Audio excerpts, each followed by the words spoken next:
Você está ouvindo o História FM. Sociologia. Você com certeza já ouviu falar nessa área, mas eu te pergunto, você sabe o que é a sociologia? Você sabe o que a sociologia faz? Como é que ela trabalha?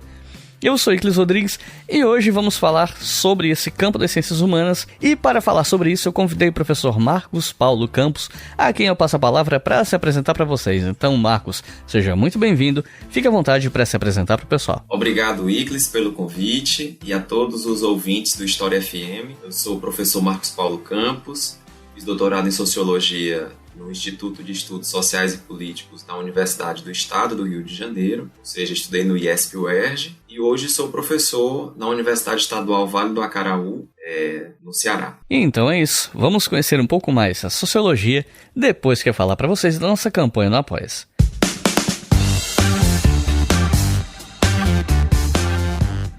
Pessoal, hoje eu tenho uma novidade para vocês. A partir de agora, a nossa campanha no Apoia-se tem uma nova faixa de recompensa. Quem apoia atualmente com qualquer valor a partir de R$2, que é o valor mínimo, tem o seu nome lido aqui no História FM e tem acesso ao mural do Apoia-se com as novidades, os spoilers do que vem pela frente, fica sabendo o que eu tô trabalhando nos bastidores e tal. Quem apoia com R$5 ou mais, ouve os episódios com antecedência. E agora, quem apoia com R$10 por mês ou mais, além de ter acesso às recompensas anteriores, também terá acesso ao PDF dos roteiros do História FM. Lembrando que os roteiros do História FM são roteiros de perguntas, não o texto, porque isso são os convidados que vêm aqui e falam e tal. Mas o roteiro em PDF tem as perguntas que eu faço para os convidados, incluindo aí perguntas que são cortadas na hora da gravação, porque às vezes eu escrevo uma pergunta, mas no meio da gravação o convidado meio que já cobriu o assunto, então eu não pergunto. Ou então um convidado pede para cortar, porque ele não sabe responder aquilo. Às vezes acontece de eu cortar uma pergunta porque o episódio já tá ficando muito longo e às vezes a gente tem hora para terminar. Então os roteiros vão completos, o roteiro que foi idealizado para a conversa. Então vocês têm ali o material que foi originalmente idealizado, mesmo quando tem alguma coisa que foi cortada, né? Que aí eu coloco lá na cor cinza. E os roteiros que vão ser disponibilizados, eles são do episódio 26 em diante, porque até o 25 eu acabei deletando sem querer um dia. E tem a maioria dos roteiros dos primeiros episódios não são perguntas por escrito, são só tópicos, né? Então, a partir do episódio 26, meio que já estava consolidado o formato que eu uso hoje.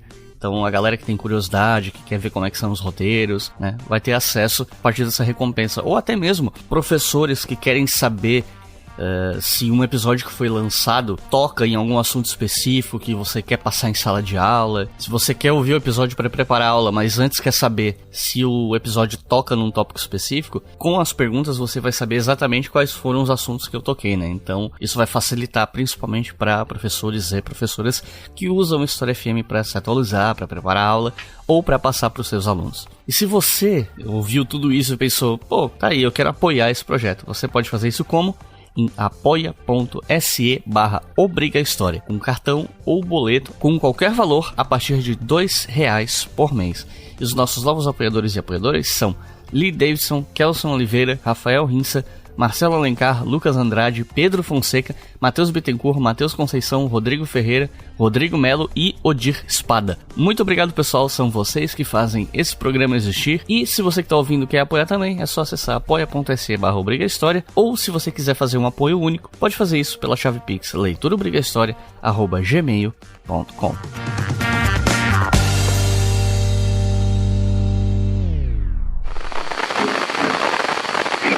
Rather than investigating the physical, natural world, sociology explores the social world. Now, there are different schools of thought within sociology about the best way to understand the social world, but one of the primary means of conducting sociology uses many of the same basic principles and methods as any of your hard clinical sciences. Can sociology use the scientific method? Check. Does it rely on empirical data? Check. And graphs? Heck yeah!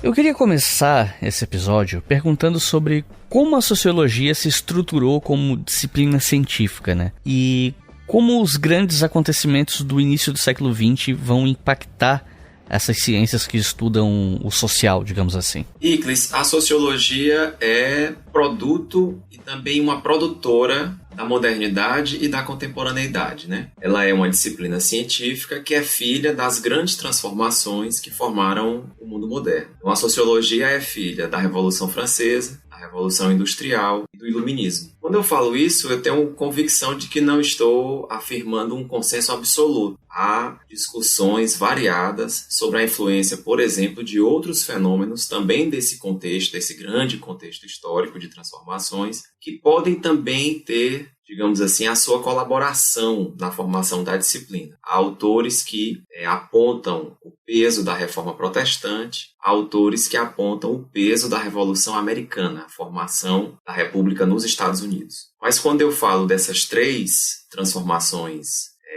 principais, eu tenho certeza que estou dizendo os fenômenos mais reconhecidos como formadores dessa disciplina. A Revolução Francesa, porque foi uma transformação política de amplo escopo que colocou a possibilidade de reorganizar o poder a partir, digamos assim, dispensando, não é, a hereditariedade, o direito divino dos reis, e colocando a temática da escolha, a temática dos direitos do cidadão, portanto, rompendo com um poder que estava centrado e meio que explicado, não é, pela fé ou pela tradição, e colocando possibilidades, digamos assim, racionais de construção das formas políticas, né? A Revolução Industrial, que promove uma mudança enorme do ponto de vista da reprodução da vida material, porque, mais ou menos, ela desloca o centro dinâmico da economia da fazenda para a fábrica, né? Fragiliza o mundo agrário e constitui a fábrica como o elemento de produção de bens necessários à vida e também o centro dinâmico da economia. Então há uma mudança muito significativa, o processo de urbanização que acompanha o desenvolvimento da indústria na Inglaterra e no mundo, e o iluminismo, que eu diria que é a revolução de natureza epistemológica, não é? Se a Revolução Francesa e a Revolução Industrial são, digamos assim, fatos históricos que estão na base da formação da sociologia, a mudança do ponto de vista do pensamento, a mudança na forma de produzir conhecimento, que é fundamental para a constituição da disciplina, ou seja, para a formação da sociologia, é o iluminismo, porque o iluminismo faz um deslocamento que é fundamental no surgimento da sociologia. O iluminismo coloca a razão como a forma de explicação do mundo e rompe com a possibilidade de explicação do mundo a partir do dogma, da crença, da fé, da religião, mas também da magia, ou seja, contesta, não é? O iluminismo contesta as explicações que estavam disponíveis, não é? E coloca a possibilidade de você aprender o mundo social a partir das relações de causa e efeito. Então, são três fenômenos que têm um peso enorme na formação do mundo moderno e também na formação da sociologia, que é a disciplina que vai se organizar para pensar as transformações e como é que isso se conforma nas relações entre as pessoas, entre os indivíduos, entre os grupos, não é? Como é que isso se das no mundo contemporâneo. A sociologia vai se voltar para isso e vai tentar apreender cientificamente, ou seja, pensando a partir das evidências e pensando também com a lógica, tentando encadear fenômenos, fatores, perceber qual é o peso de determinados elementos numa certa conformação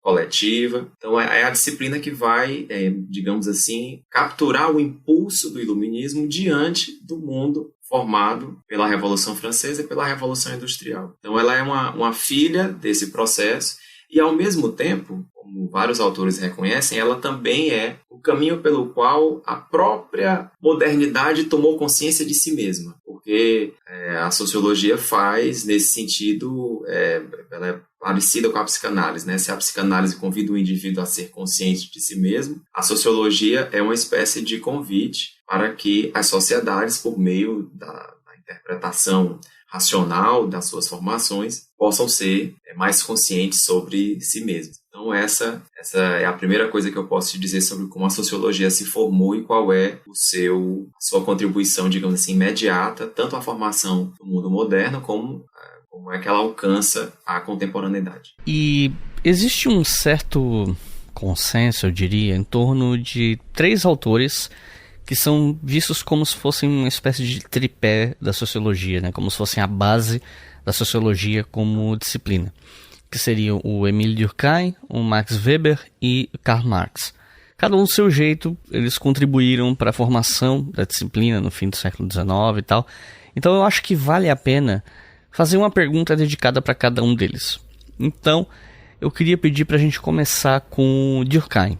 O que é que ele escreveu de tão relevante para ser um nome clássico na sociologia? O que é que ele defendia ou quais as principais contribuições dele para a sociologia? Que conceitos que ele trabalhou, que são usados até hoje, enfim. Com certeza, em qualquer disciplina de sociologia clássica, de teoria sociológica, o professor que estiver responsável pela disciplina, ou que for discutir isso com os estudantes, seja na universidade, seja no ensino médio, se você abrir um livro de sociologia, de história da sociologia, ou de teoria sociológica, um manual, um livro didático, você vai encontrar esses que, inclusive, tem um apelido, circula aí de vez em quando entre estudantes de sociologia, que é os três porquinhos, né? Nós vamos encontrar Marx, Durkheim e Weber.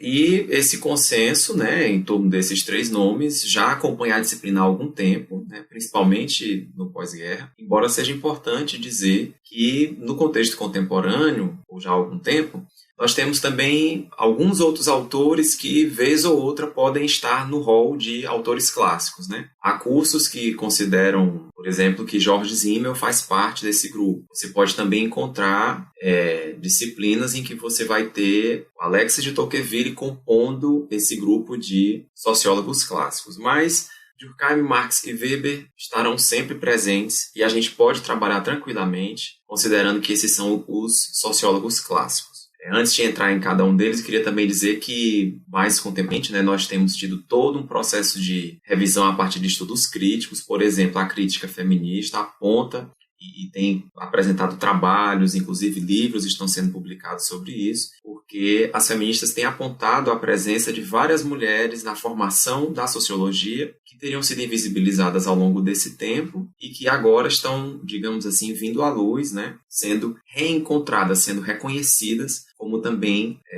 fundadoras dessa disciplina. A gente pode até conversar um pouco mais sobre isso depois. Também há uma discussão sobre a presença de autores negros na formação da disciplina, que ganha destaque o trabalho, por exemplo, de W.E.B. Du Bois, que é um autor estadunidense, foi uma figura muito importante da luta pelos direitos da população negra nos Estados Unidos, mas também é alguém que tem uma produção em sociologia muito interessante na virada do século XIX para o XX, portanto, acompanhando a produção, seria concomitante, né? Seria um autor que estaria aí concomitante pelo menos a Weber e a Durkheim, né? na produção de conhecimento, e que ofereceria, inclusive, à disciplina uma formação, uma constituição preocupada com o lugar do negro na sociedade desde sempre. Não é? O tema lugar do negro na sociedade não esteve, digamos assim, não é um tema, não é um pilar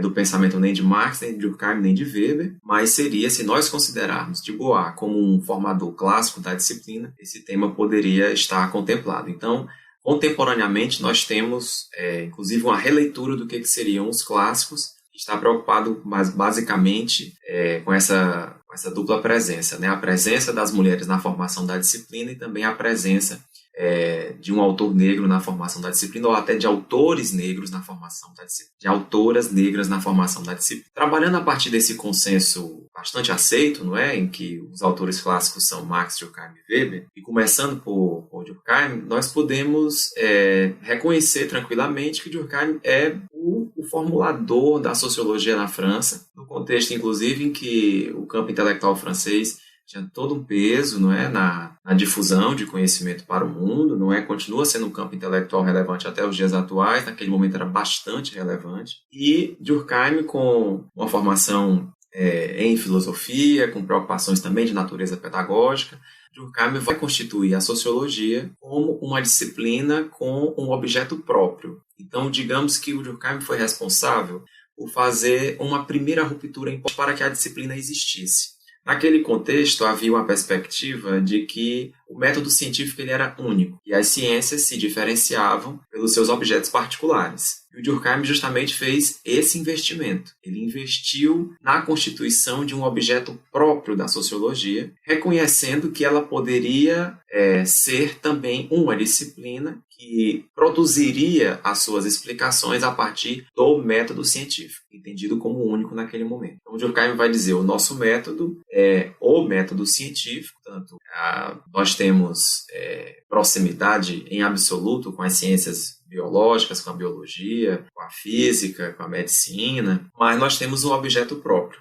Qual é esse objeto? Esse objeto é o social. O social, segundo o Durkheim, são as formas de ser, pensar e agir, que são exteriores ao indivíduo, mas que pressionam a ação deste indivíduo num certo sentido. Então, o Durkheim percebe que existe um conjunto de moralidades, é assim que ele vai chamar, existe uma moral coletiva, que se nós quisermos assim, uma imagem boa para entender, é o seguinte, existe uma moral coletiva antes que uma criança nasça. E aquela criança vai ser socializada, ela vai conviver com os outros, sendo pressionada a adequar o seu comportamento, a comportar-se, a agir e, inclusive, a pensar, não é? A partir dessas ideias que já estão disponíveis no coletivo. E que esse coletivo considera como sendo as ideias que o mantém como tal, que esse coletivo, inclusive, percebe como positivas. Portanto, o Durkheim identifica um mecanismo fundamental de reprodução social, a moral coletiva, como esse conjunto de normas e valores que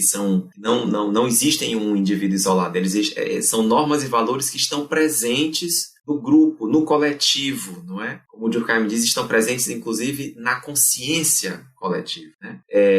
Esse conjunto de normas ele vai se impor aos indivíduos, vai se impor numa primeira socialização, ou seja, na infância, mas também vai continuar se impondo na vida adulta. Os indivíduos estão permanentemente premidos, coagidos a estar no mundo conforme a moralidade coletiva. Então, a contribuição do Durkheim, precisamente, é a demarcação do objeto próprio da sociologia, que era uma necessidade para a existência da disciplina, para ela ser considerada, para ela ser recepcionada, para ela ser legítima no campo científico, naquele contexto, final do século XIX, mas também há uma contribuição do Durkheim do ponto de vista epistemológico, ou seja, de perceber que o social, inclusive, ele existe independente da minha vontade, ou seja, há uma percepção de um social objetivo. Ao fundar a sociologia, o Durkheim aponta o objeto de estudo da disciplina, que é a moral coletiva, e, ao mesmo tempo, aponta um caminho, uma postura científica para investigar essa moral.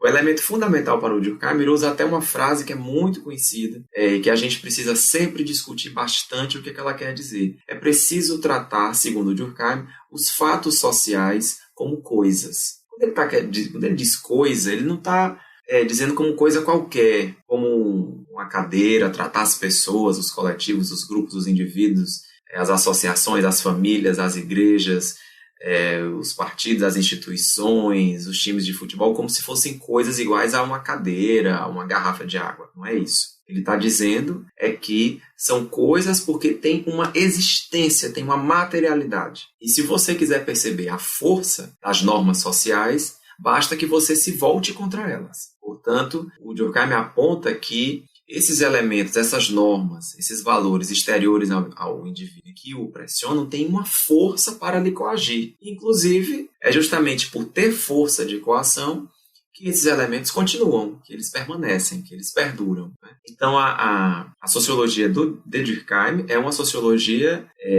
digamos assim, marcada por uma percepção objetiva da vida social. O social existe, e tanto existe que pode ser observado do ponto de vista da lógica científica. Pode ser pensado do ponto de vista do método científico. Então, ele legitima a existência da disciplina e funda um ponto de vista de observação sobre ela. Um ponto de vista marcado pela perspectiva de que o social é objetivo e que a tarefa de quem analisa o social é encontrar as regularidades que o fazem ser como tal. Que faz com que o catolicismo exista. Que normas e valores se constituem nesse grupo de pessoas, nesse coletivo, que tem conseguido sustentar essa forma de ser, de estar, de pensar o mundo, tem sustentado essa forma há tanto tempo. Ao mesmo jeito, da mesma forma, se pode pensar sobre outros elementos, por exemplo, a família nuclear, pai, mãe, seus filhos, esse núcleo doméstico. Que normas, que valores que o regem? Normas e que valores constituem a sua reprodução, são repassados de uma geração a outra e, portanto, se mantêm, reproduzem uma certa forma de ser que estava na geração anterior. Não é? Então, o Durkheim está atento a essas regularidades, a essas moralidades, e deu um passo fundamental na formação da disciplina, porque ele demarcou com precisão qual seria o objeto, diferenciando o objeto da sociologia do objeto da psicologia, que seria o indivíduo isolado, não é? E de outras disciplinas que já estavam preocupadas com dimensões sociais, como, por exemplo, a economia. O Durkheim vai dizer que ela tem preocupação com elementos do coletivo, mas com um ramo único, que seria o ramo das trocas materiais. Durkheim vai dizer que a sociologia está nesse plano de análise das moralidades, que não se reduzem ao indivíduo isolado, que já tem quem cuide, já tem uma ciência para ele, que é a psicologia. O Durkheim conhecia bem a psicologia, estudou com Wundt na Alemanha, conhecia as categorias de análise da psicologia, e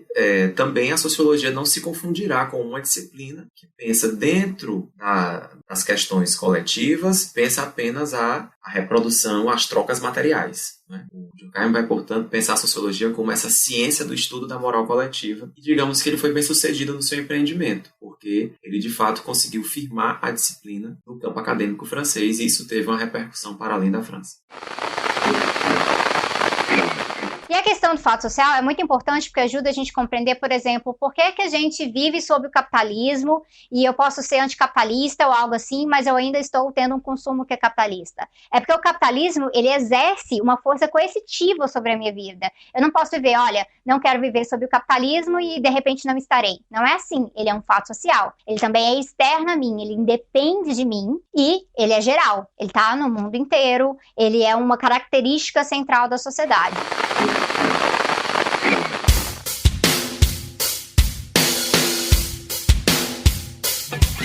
E o caso do Max Weber, quais são as grandes contribuições dele para a sociologia, para ele ter chegado nesse status? A contribuição do Max Weber, ela é uma contribuição de outra natureza, no sentido de uma outra perspectiva de análise do social, mas também uma segunda ruptura. Comecei aqui falando que Durkheim fez uma primeira ruptura, né, porque ele constitui o objeto de estudo da sociologia. E mais ou menos, digamos assim, firma a existência da disciplina no campo intelectual francês. No caso de Max Weber, nós vamos encontrar aí uma segunda ruptura. A sociologia não tem apenas um objeto próprio, que o Max Weber definia como sendo a sociologia como uma disciplina natural, ou seja, ela está preocupada com ações impregnadas de sentido, ela está preocupada com o sentido, mas ela também tem um método diferente. Então tem uma segunda ruptura. Weber vai admitir que a ciência do social, aquela que se preocupa com as dimensões coletivas, que são dimensões, por definição, impregnadas de sentido, ela também não pode se valer em absoluto do que seria o método científico naquele contexto. Ela teria também que constituir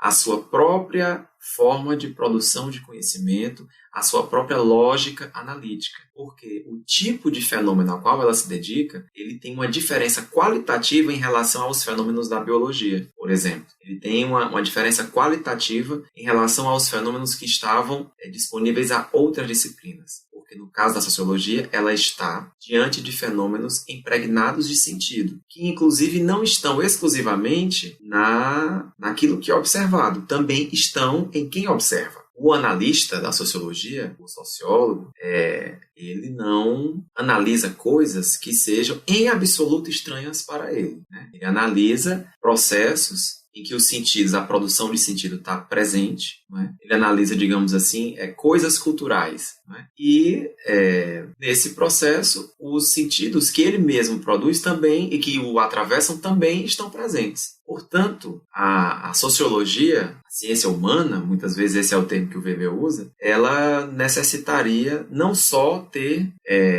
nítido qual seria o seu objeto, não é? As coisas da cultura, mas ter também uma forma de produção de conhecimento que lhe fosse apropriada a essa condição, de que o analista e o analisado são parte de uma mesma comunidade cultural, ou seja, estão dotados da mesma possibilidade de produzir sentido sobre o mundo. Ou seja, Weber faz uma segunda ruptura, aponta toda a importância da reflexão sobre o método, aponta toda a importância da reflexão sobre a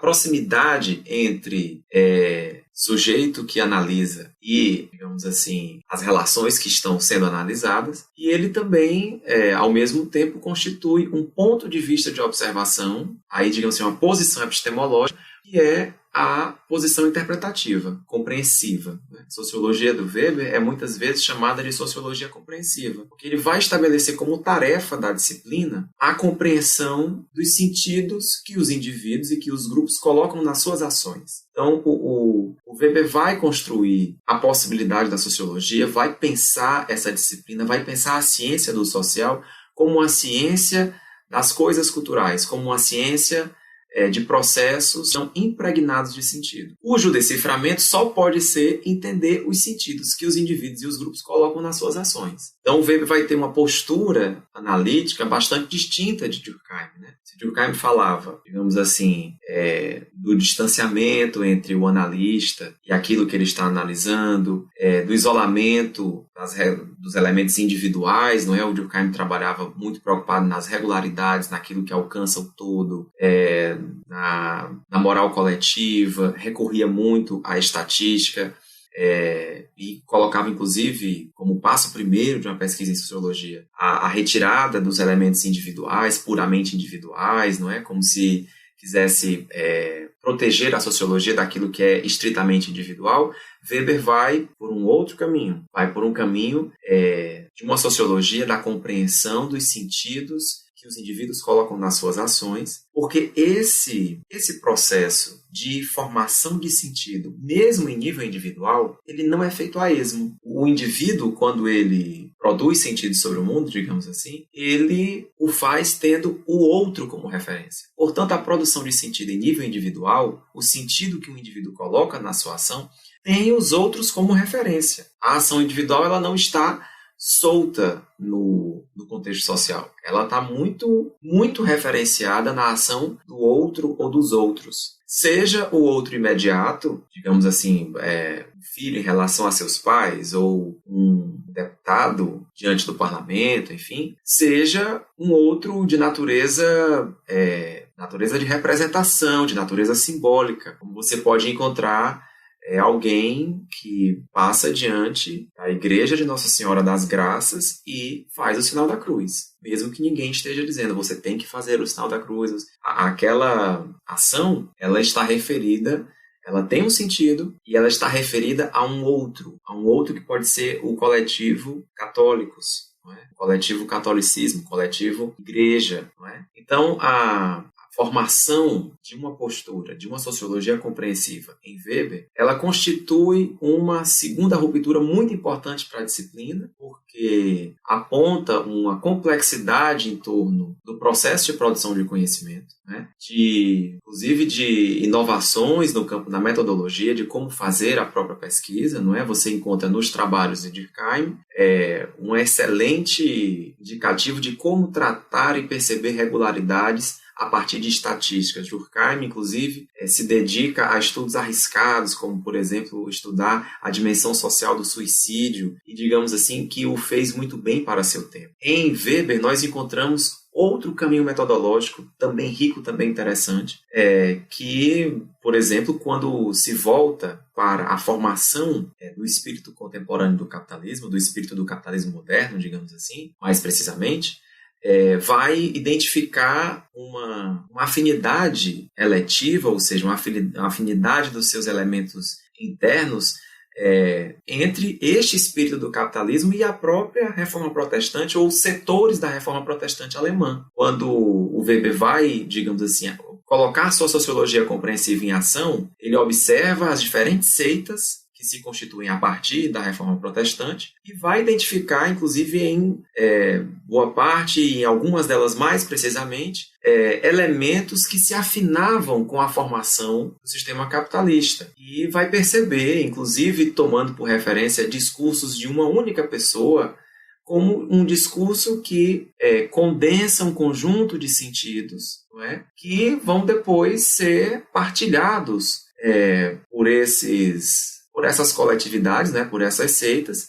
e que vão participar com muita importância da formação das sociedades capitalistas modernas e contemporâneas, que nos alcançam, inclusive. Então, o exercício compreensivo de Weber, ele pode, inclusive, se valer de um discurso individual, como nós encontramos, no caso da obra dele, das mais conhecidas, né, que é a Ética Protestante e o Espírito do Capitalismo. Tem um determinado momento em que ele escolhe o discurso de um indivíduo, que é um indivíduo que é representativo, inclusive, de um certo segmento do protestantismo, não é? E ele vai identificar naquele discurso um conjunto de sentidos que são partilhados pelos protestantes e que vão, digamos assim, expressar uma forma de agir, não é? Um curso de ação individual e também coletiva próprio de uma sociedade capitalista. Percebendo, inclusive, de forma muito interessante, como as religiões não tratam apenas ou exclusivamente das relações entre o sagrado e o profano, né? Mas apontando, a partir de uma sociologia compreensiva, que as religiões podem constituir sentidos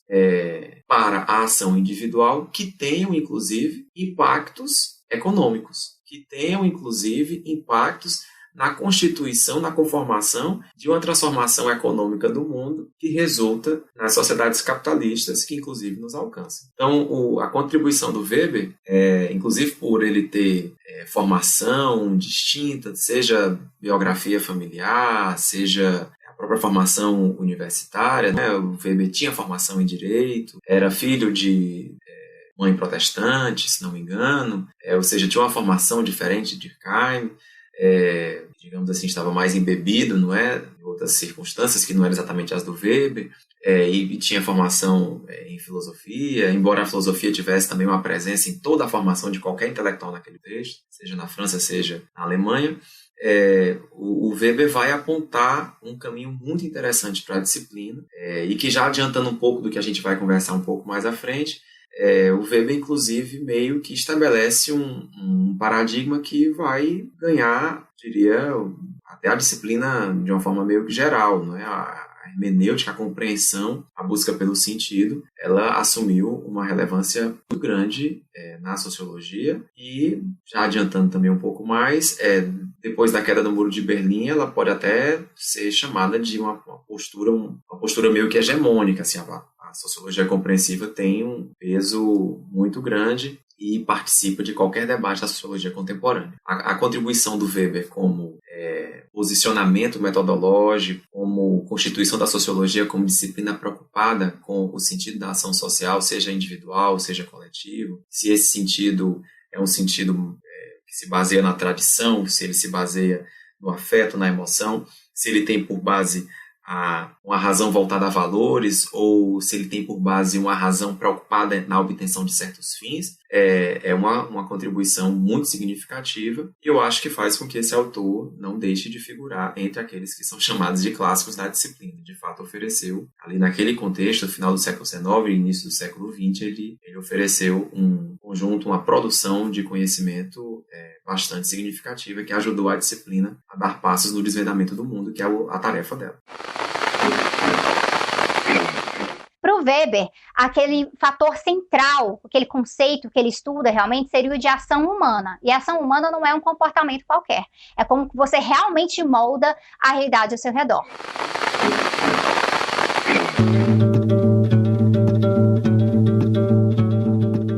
Bom, e agora a gente fala sobre Marx, né? No caso, aqui no História FM eu já fiz episódio biográfico sobre Marx, já fiz episódio sobre marxismo, então, né, já tem aí uma introdução no programa, digamos assim, mas perguntando especificamente das contribuições de Marx para a sociologia, quais elas foram?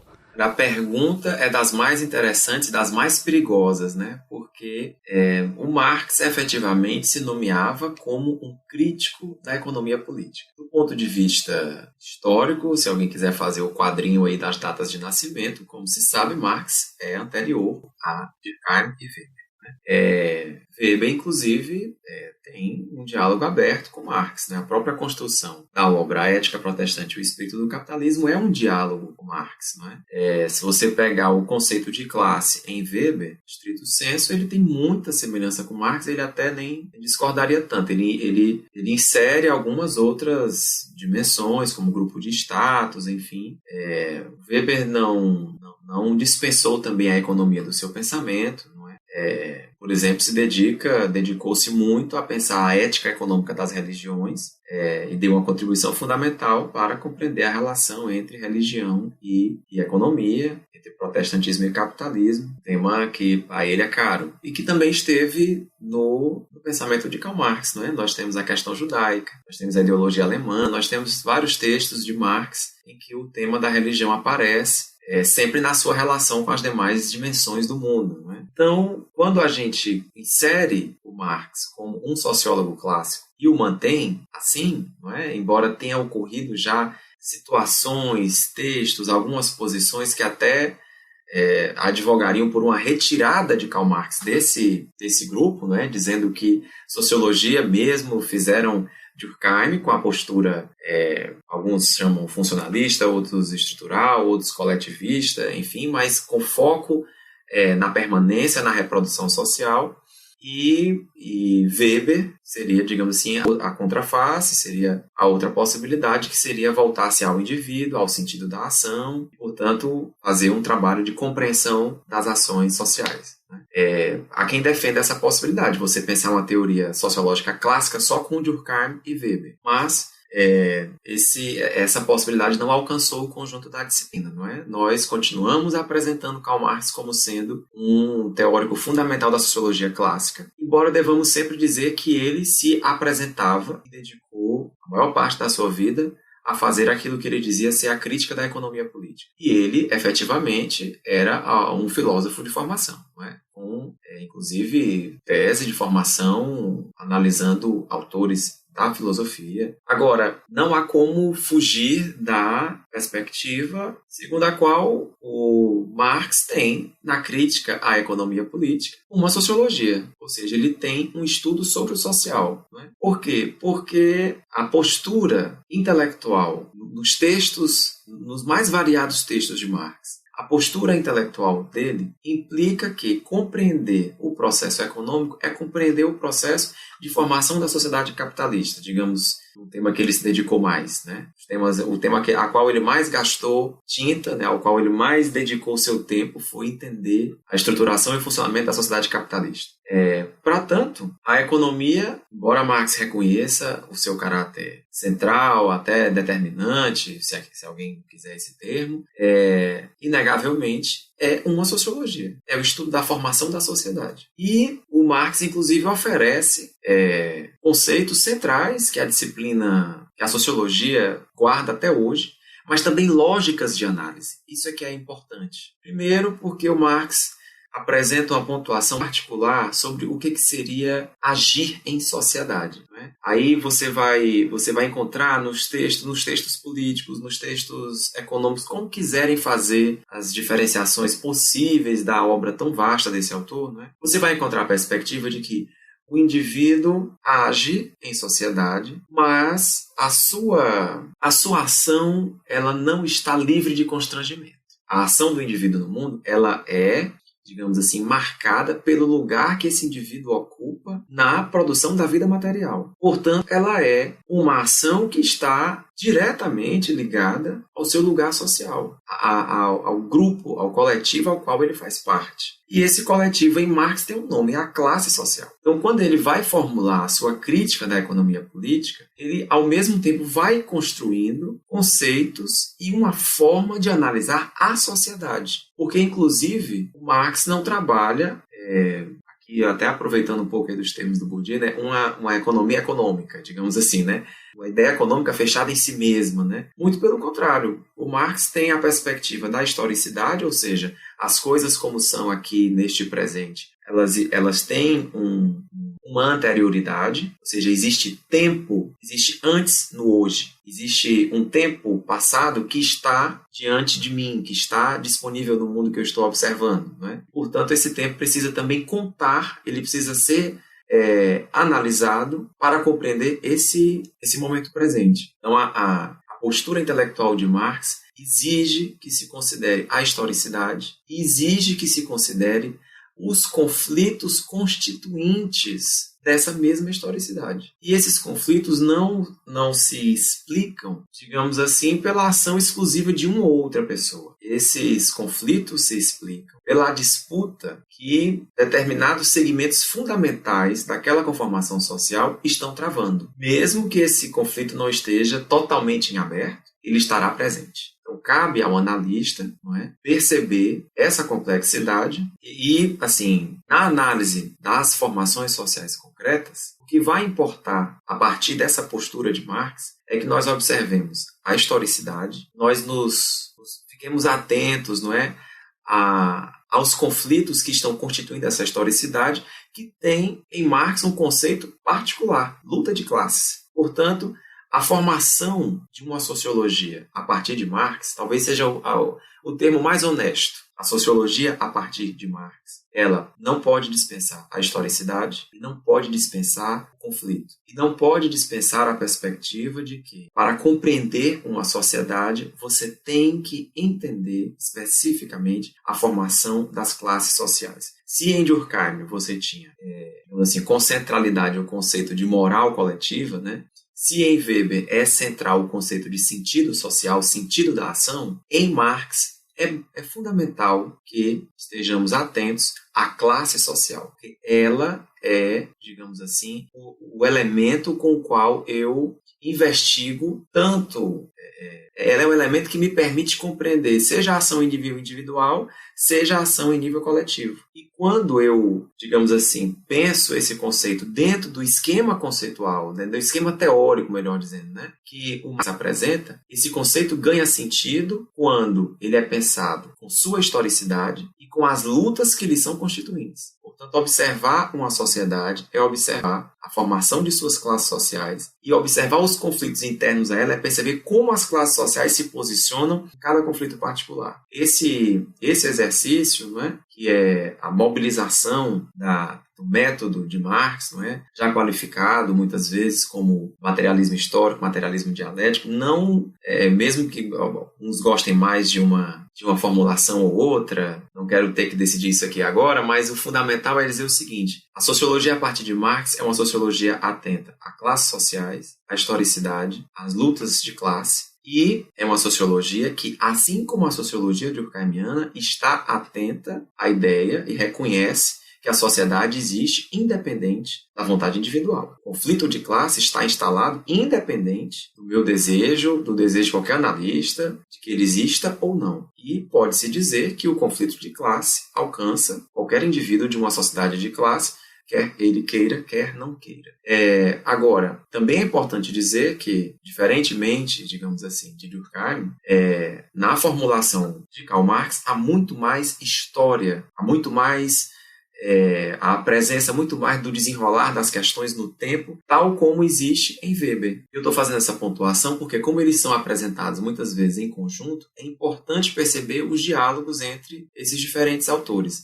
Mas, digamos assim, que é próprio de Marx a perspectiva de que o conceito de classe social ele é um elemento de ir e vir entre o indivíduo e o coletivo. O indivíduo age e nesse agir está o seu lugar de classe. E, em certa medida, eu só posso perceber também as classes sociais a partir da ação dos grupos, dos coletivos. Portanto, a sociologia de Marx ela tem muito movimento dentro de si. E ela oferece, não é, na formação de um cientista social, na formação do cidadão, enfim, seja para a sociologia que está na universidade, seja para a sociologia que está no ensino médio. Ela vai oferecer sempre um recurso intelectual atento à história, mas também atento à dimensão conflitiva da vida social. A vida social é conflito e, inclusive, em última instância, é um conflito sobre se as coisas vão continuar como estão ou se vão deixar de assim ser. Portanto, o Marx oferece à sociologia não só conceitos, não só uma metodologia, uma postura epistemológica preocupada com historicidade, conduta de classe, mas ele também oferece à sociologia algo muito importante, uma teoria da mudança. Então, quando você observa o conjunto da obra do Marx, você pode fazer sociologia a partir de vários momentos da obra do Marx. Se eu fosse arriscar aqui, eu podia dizer que a questão judaica, o texto dele, a partir do qual você pode fazer uma sociologia do indivíduo e da liberdade. Se você pegar Luta de Classe em França, 18 Brumário, você pode aí discutir bastante sociologia da conjuntura, das classes sociais em movimento. Se você quiser uma sociologia estrutural, você pode visitar os tomos todos do Capital.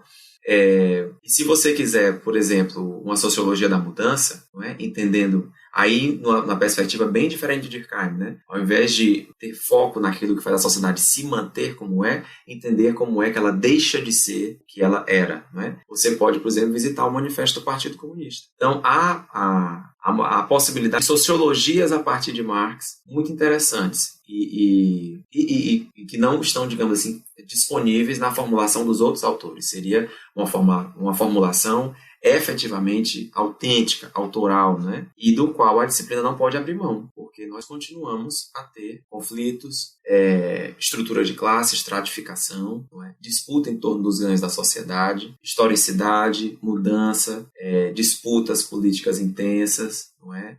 Nos quais os ganhos da sociedade estão em disputa, as diferentes conformações de classe estão em movimento. Portanto, felizmente, o legado, né, a formulação de Marx não desaparece da disciplina, seja como uma contribuição direta, né, seja o que eu penso, inclusive, ser mais comum, né, como uma inspiração permanente, uma preocupação permanente, não é, que impede que o sociólogo produza uma análise totalmente que desconsidere, por exemplo, a formação das desigualdades sociais. Isso aí seria até nem fazer sociologia, tá certo? Então a contribuição de Marx é precisamente nesse sentido. É impedir, digamos assim, que a sociologia se faça desconsiderando os lugares de classe e as desigualdades.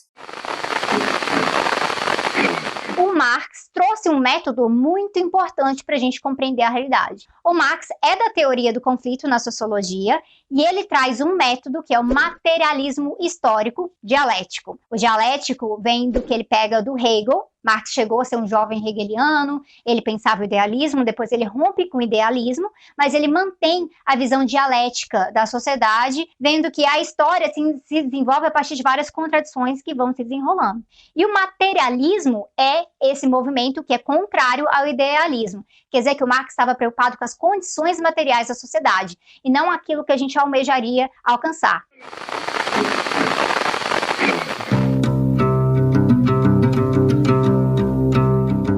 Perguntando sobre esses três nomes da sociologia, a gente acaba ficando muito circulando em torno de uma sociologia principalmente europeia, né? E claro que a gente não tem como falar da sociologia no mundo inteiro, né? Mas eu acho que a gente poderia mencionar, por exemplo, as contribuições da sociologia dos Estados Unidos, porque é o tipo de coisa que influencia muito a academia brasileira, né? Mas também da própria sociologia brasileira. Então, o que a gente pode falar sobre essa sociologia fora da Europa, pensando aqui principalmente Estados Unidos e Brasil, né? Há um conjunto de estudos hoje que tem feito esforço significativo para, digamos assim, promover sociologias outras que não somente a sociologia europeia. Porque é claro que nós estamos hoje num contexto em que a própria disseminação do pensamento sociológico, estabelecimento de departamentos de pesquisa em nível de pós-graduação por toda a América Latina, na África, na Ásia. Também, digamos assim, porque houve toda uma mudança de conjuntura econômica no mundo, o surgimento de elementos que não estavam no contexto da formação inicial da sociologia. É bom lembrar que enquanto a sociologia se formava, você ainda tinha processos de colonização, muito da colonização, inclusive africana, da descolonização africana vai acontecer pós-Segunda Guerra. Mesmo o Brasil, no final do século XIX, ainda buscava formar-se como país. Nesse sentido, os Estados Unidos têm várias razões para serem os primeiros a serem aceitos no clube, digamos assim, né?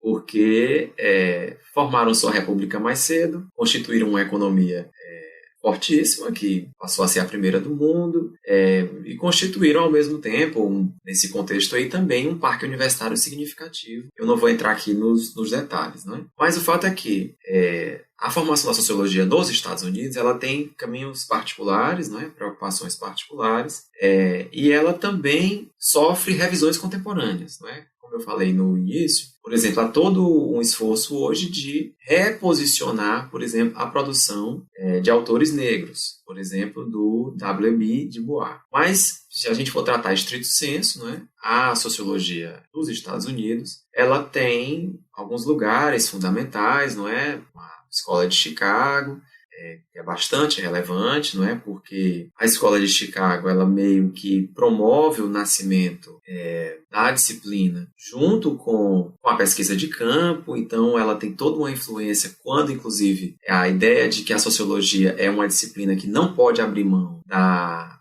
investigação direta, não é? Ou seja, de chegar perto dos fenômenos e tal. Ou seja, quando se enfraquece a possibilidade de uma sociologia de gabinete, teve uma relevância inicial, principalmente na França, é uma sociologia que alcança muito o Brasil. A sociologia francesa alcança muito o Brasil, porque a missão que veio formar a USP e constituiu o Departamento de Sociologia, enfim, era uma missão francesa. Então, no momento inicial da formação da sociologia na França, estudos de gabinete tiveram muito peso, não é? Porque era, inclusive, o estilo de trabalho do Durkheim. Mas na sociologia estadunidense, não. Então, a questão dos estudos de comunidade, por exemplo, tiveram muita importância, estudos de conflitos urbanos, e isso constituiu também uma posição metodológica importante, não é? Porque os pesquisadores já foram formados, né? Os sociólogos foram formados já com essa premissa, não é? Com essa preocupação de fazer pesquisa in loco, não é? Então, isso qualifica uma sociologia diferente. Do ponto de vista assim, das interpretações, aí também tem um elemento importante, que é o peso, não é, da fórmula, por exemplo, do George Mead e do interacionismo simbólico, não é, que depois vai ter o Erving Goffman como um autor também importante, que, se não me engano, era canadense e foi para os Estados Unidos, que é uma sociologia que dialoga muito com perspectivas que tinham força, por exemplo, na Alemanha e em outros lugares da Europa, que é uma sociologia que valoriza muito a interação, mas que reconhece essa interação mediada por símbolos e a coloca como elemento central do processo social, né? Ou seja, é uma sociologia que, vou usar aqui um termo, pode ser arriscado, mas meio que deriva de uma filosofia da consciência, não é? Você tem que, para compreender a vida social, você tem que atentar à subjetividade, né? Você tem que meio que entrar na cabeça do indivíduo. Estou fazendo aqui uma imagem até meio grosseira, mas é um pouco para a gente entender isso. E o interacionismo simbólico é um pouco a valorização desse intercâmbio entre os indivíduos, esse intercâmbio de subjetividades, da intersubjetividade, das trocas simbólicas, não é? Que de fato fazem a vida social e que vão inspirar não só a produção do George Mead, mas também de toda uma sociologia nos Estados Unidos, não é? Que vai ser uma sociologia bastante criativa para diferentes ramos de observação da vida social, né? Para, por exemplo, análise sobre a produção cultural é interessante, mas também para análise sobre conflitos entre pequenos grupos, não é? Depois vai ser também importante numa sociologia que teve todo um peso na crítica, não é? As formas de controle, uma sociologia crítica do encarceramento, uma sociologia crítica da religião como controle do corpo, uma sociologia crítica, por exemplo, das instituições totais, não é? Os manicômios, por exemplo, são instituições totais, são aquelas em que o indivíduo passa todo o seu dia ali dentro. É assim que Erving Goffman as define, não é? E a partir daí que ele também as critica, sendo instituições que desmontam a possibilidade do eu, não é? Que padronizam enormemente a ação daquele indivíduo, né? Que é reconhecido como louco ou desviante, enfim. E essa instituição total, esse elemento, essa produção social, né? Esse produto da sociedade, a instituição total, o manicômio, por exemplo, ele vai atuar fortemente na destruição do eu individual, né? E isso também vai estar presente em outros textos desse autor, do Erving Goffman, por exemplo, um texto bastante conhecido, que é a representação do eu na vida cotidiana, não é? Ele vai mostrar que nós também estamos representando o que nós somos para os outros cotidianamente, nos mais diversos papéis que assumimos na vida social. Aí tem também uma proximidade, alguma coisa com Durkheim, ou seja, com as preocupações em torno de como a sociedade se reproduz. Em certa medida, o papel de pai está sendo está em cena, não é? Está sendo representado por quem é pai. O papel de mãe, a mesma coisa. E olha que o Goffman pensou isso antes do advento das redes sociais, não é? Eu fico pensando até se Goffman pudesse conhecer as redes sociais contemporâneas, quanto ele não também avançaria na sua sociologia, quando nós observamos que esses papéis hoje todos estão, não é, em processo de hiperencenação nas redes sociais. Ele atentou para isso cedo, ele percebeu que a vida social tem um jogo permanente de interações simbólicas em que todos os indivíduos estão encenando papéis a todo tempo e, portanto, nos cabe adentrar aos mundos sociais e ir percebendo como é que essas representações vão constituindo a vida social. Por outro lado, também há, não é, formulações aí mais a partir de Talcott Parsons, né, que foi um cara importante, né, um autor importante até na apresentação da sociologia para os Estados Unidos, no processo, por exemplo, de apresentação do Weber para a comunidade intelectual estadunidense, que vai trabalhar uma sociologia aí preocupada com o que ele chamava de os grandes sistemas sociais, né? Tem todo Parsons é um autor que tem um conjunto muito grande de críticos, mas tem também seguidores fortes, não é? E portanto, vai ser um representante do que ficou conhecido como sistemismo, que é pensar a sociedade a partir dos seus grandes sistemas. Então você tem sistema de representação política, você tem sistema econômico. Esse termo, inclusive, se vulgarizou, no sentido de que ele ganhou as bocas, não é? Ele está presente no jornalismo, está presente em muitos lugares. Sistema econômico, sistema político, não é? É muito, muito fruto desse momento intelectual, e o Parsons foi um colaborador importante, né? E dizia que fazer sociologia, produzir sociologia era produzir conhecimento, desse conta do sistema social, né? E isso, digamos assim, estava disponível para ele, que era um autor, professor, com pesquisadores colaboradores, né, que lhe ofereciam todo o material. Então, ele de fato investiu nesse tipo de produção de conhecimento. Fazer sociologia é investigar os grandes sistemas sociais. Essa postura vai sofrer muita contestação.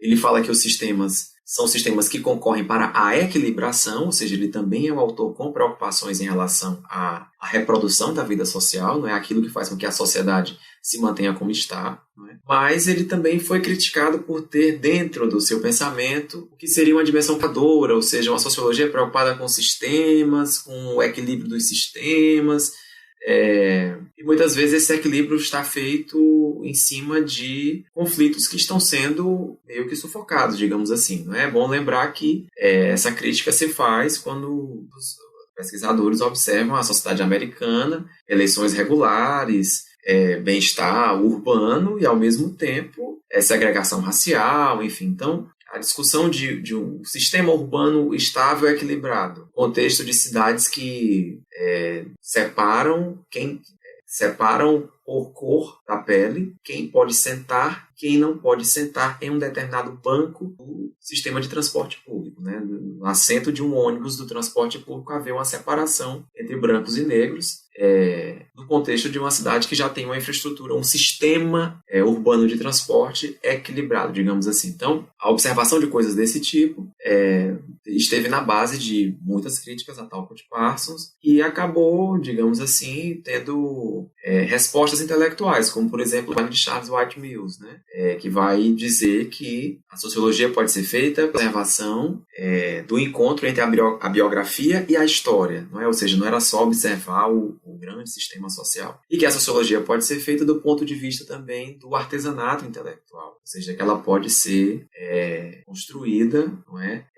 Como, inclusive, um trabalho de uma única pessoa, não é? Ao invés de você ter que estar numa equipe, como o Parsons tinha, grandes equipes para desvendar os processos de formação dos sistemas sociais e os equilíbrios, as equilibrações, você pode, inclusive, fazer uma sociologia em nível individual, feita por uma única pessoa, que pode até ser um estudante de pós-graduação, por exemplo, né? Não por acaso. O texto do Wright Mills ele vai ganhar tanta força entre estudantes de pós-graduação naquele momento, anos 50, 60, porque ele diz, não, um indivíduo pode fazer uma sociologia se ele trabalhar com uma pesquisa em estilo artesanal, não é? Ou seja, uma pesquisa que vai somando informações, vai perseguindo os sentidos e vai, portanto, entendendo as diferentes configurações sociais, enfim, sem necessariamente ter que entender o grande sistema social. Então, essas, digamos assim, são contribuições importantes, não é? A sociologia nos Estados Unidos também sofre processos de mudanças, alterações, contestações epistemológicas, não é?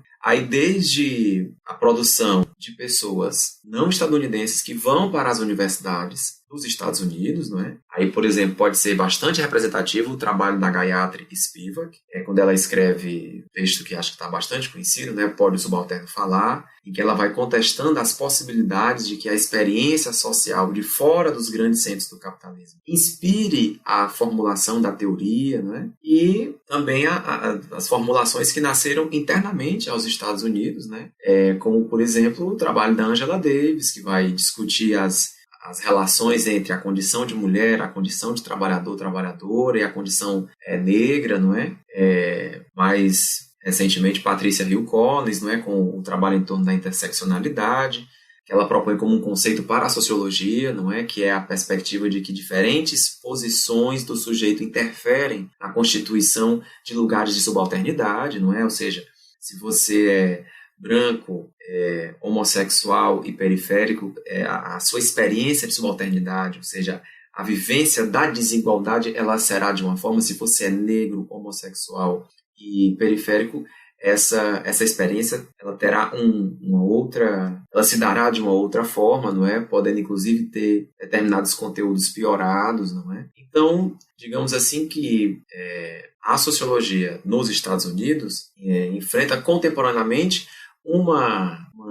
diria até uma ampliação de perspectivas, uma mudança nas formas de produzir conhecimento, de encarar os objetos de estudo que está presente no mundo todo, né? Entretanto, eles têm, não é, o Parque Universitário Estadunidense tem autores que dividem, em razão da importância desse campo intelectual no mundo, que dividem também espaço com aqueles que seriam os clássicos da disciplina, que são todos europeus. É um pouco diferente da nossa situação no Brasil. No caso brasileiro, inclusive na organização dos cursos no nível superior, nós não costumamos apresentar nenhum autor brasileiro nem entre os clássicos da disciplina, nem entre os autores contemporâneos. Se, por exemplo, nos Estados Unidos, você pode encontrar tranquilamente uma disciplina de sociologia clássica em que você tem Simmel e Alex Tocqueville, né? Embora, claro que o Tocqueville mais conhecido deles é o Tocqueville que estudou a democracia na América, né? Que estudou a própria sociedade estadunidense. Mas você vai ter a experiência social dos Estados Unidos na formulação das teorias clássicas. Não é o nosso caso, não é? Nós não colocamos nenhum autor brasileiro, nem que tenha escrito formulado sobre o Brasil na sociologia clássica, quando nós apresentamos a disciplina, nem na sociologia contemporânea. Nós costumamos reservar aquilo que seria o nosso cânone, né? Os nossos autores mais importantes vão para uma disciplina, muitas vezes específica, que durante muito tempo, e acho que até hoje, na maioria dos lugares, é chamada de pensamento social brasileiro, embora já haja alguma reivindicação de que nós chamemos de sociologia brasileira. É tranquilo chamar sociologia brasileira. Também há quem prefira teoria social brasileira, onde ficaria uma produção que contempla tanto autores que seriam, digamos assim, formadores primeiros das reflexões sobre a sociedade brasileira, não é? Aí com destaque para Sérgio Buarque de Holanda e Gilberto Freire, e há também muita gente que há muita formação. Em muitas disciplinas você também encontra Sérgio Buarque de Holanda, Gilberto Freire, ladeados por Caio Prado Júnior, né? Que aí seria um autor com todo um peso na historiografia marxista, mas que é também bastante trabalhado na sociologia. E depois você teria aí a exposição do pensamento daquele que é reconhecido, inclusive em lei, né, como o patrono da sociologia brasileira, que é o Florestan Fernandes. E com Florestan Fernandes você pode, inclusive, reencontrar várias discussões de natureza clássica da disciplina. Por exemplo, qual é o objeto da sociologia? Qual é o seu método? Né? Florestan, por exemplo, em 60, estava publicando o seu ensaio de sociologia geral e aplicada, né? Onde ele discutia, por exemplo, essas questões, mas não só ali. Ele também tem reflexões de natureza teórica, epistemológica, da formação do objeto, do que é metodologia, de como você deve pensar sociologicamente um determinado fenômeno, como fazer isso numa sociedade como a brasileira, não é? Você também encontra em vários dos textos dele. E Florestan também pode ser pensado na sua associação com os clássicos, embora ele seja, claro, posterior, não é? Pelos diferentes momentos da sua produção. Florestan Fernandes tem um momento de produção bastante durkheimiano, não é? Quando ele escreve A Função Social da Guerra na Sociedade Tupinambá, e vai, inclusive, apresentar uma contribuição muito interessante, quando ele percebe que a função social da guerra, uma delas, e uma das mais importantes, era tornar os meninos homens. A ida à guerra, numa sociedade tupinambá, era a transformação do garoto em homem, né? do menino em homem. E, portanto, a abertura de possibilidades naquela moral coletiva, não é? Era assim que se passava de um estágio da vida social para outro. Não é? Por isso a guerra era muito importante para os tupinambás. Não é? Então você tem esse momento bem de trabalho do Durkheim a partir de categorias durkheimianas, funcionalistas, digamos assim, né? Buscando entender qual é a função, determinado papel de uma certa ação numa sociedade. Né? Você tem momentos do Florestan Fernandes bastante aí próximos, né, de uma formulação weberiana, não é? Quando Florestan Fernandes vai se colocar preocupações, por exemplo, com o sentido da raça na sociedade brasileira. Não é? Como é que essa ideia se instala na sociedade, quais são os seus impactos. E Florestan também não faz isso distante de preocupações de natureza marxista. Né? Florestan tem muito da sua produção tributária dos conceitos de classe social, tributária dos conceitos de conflito de classe, de estratificação social, estrutura da sociedade, não é? E, inclusive, toda uma contribuição para pensar o capitalismo numa sociedade periférica. Capitalismo numa sociedade que não está no centro do sistema, né? Mas que com ele se relaciona a partir da sua condição subalterna, subdesenvolvida. Isso, digamos assim, é um marco na produção desse autor, que tem reconhecidamente, não é, uma influência aí, digamos, não na formação estrito sensu da sociologia no Brasil, mas na conformação, ou seja, na garantia de que a disciplina continuasse existindo, mas que ela tivesse uma identidade, o que é fazer sociologia no Brasil. Isso se resolve muito observando o trabalho do Florestan Fernandes. E para não falar pouco também da relação entre a produção dele e o pensamento weberiano, as preocupações políticas de Florestan Fernandes com relação a como o Brasil poderia efetivamente democratizar-se, não é? Mas também as preocupações de natureza epistemológica, como constituir, como delimitar os objetos de estudo, enfim, elas vão ter diálogo aberto com a formulação weberiana, porque ele vai estar bastante atento à produção de sentido na história.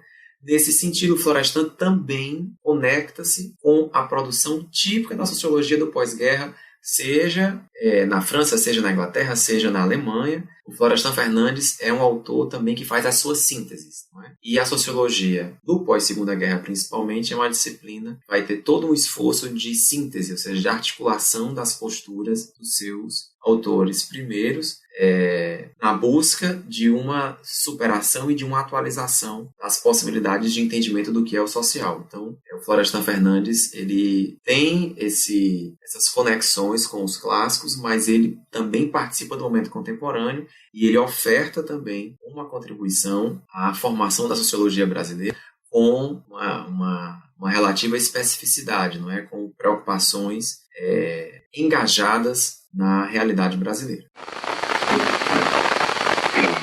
Porque o Durkheim vinha de uma influência ali que vinha até do positivismo, Comte e assim por diante, que haveria uma necessidade da gente criar uma ciência social que fosse realmente científica, que tivesse um método.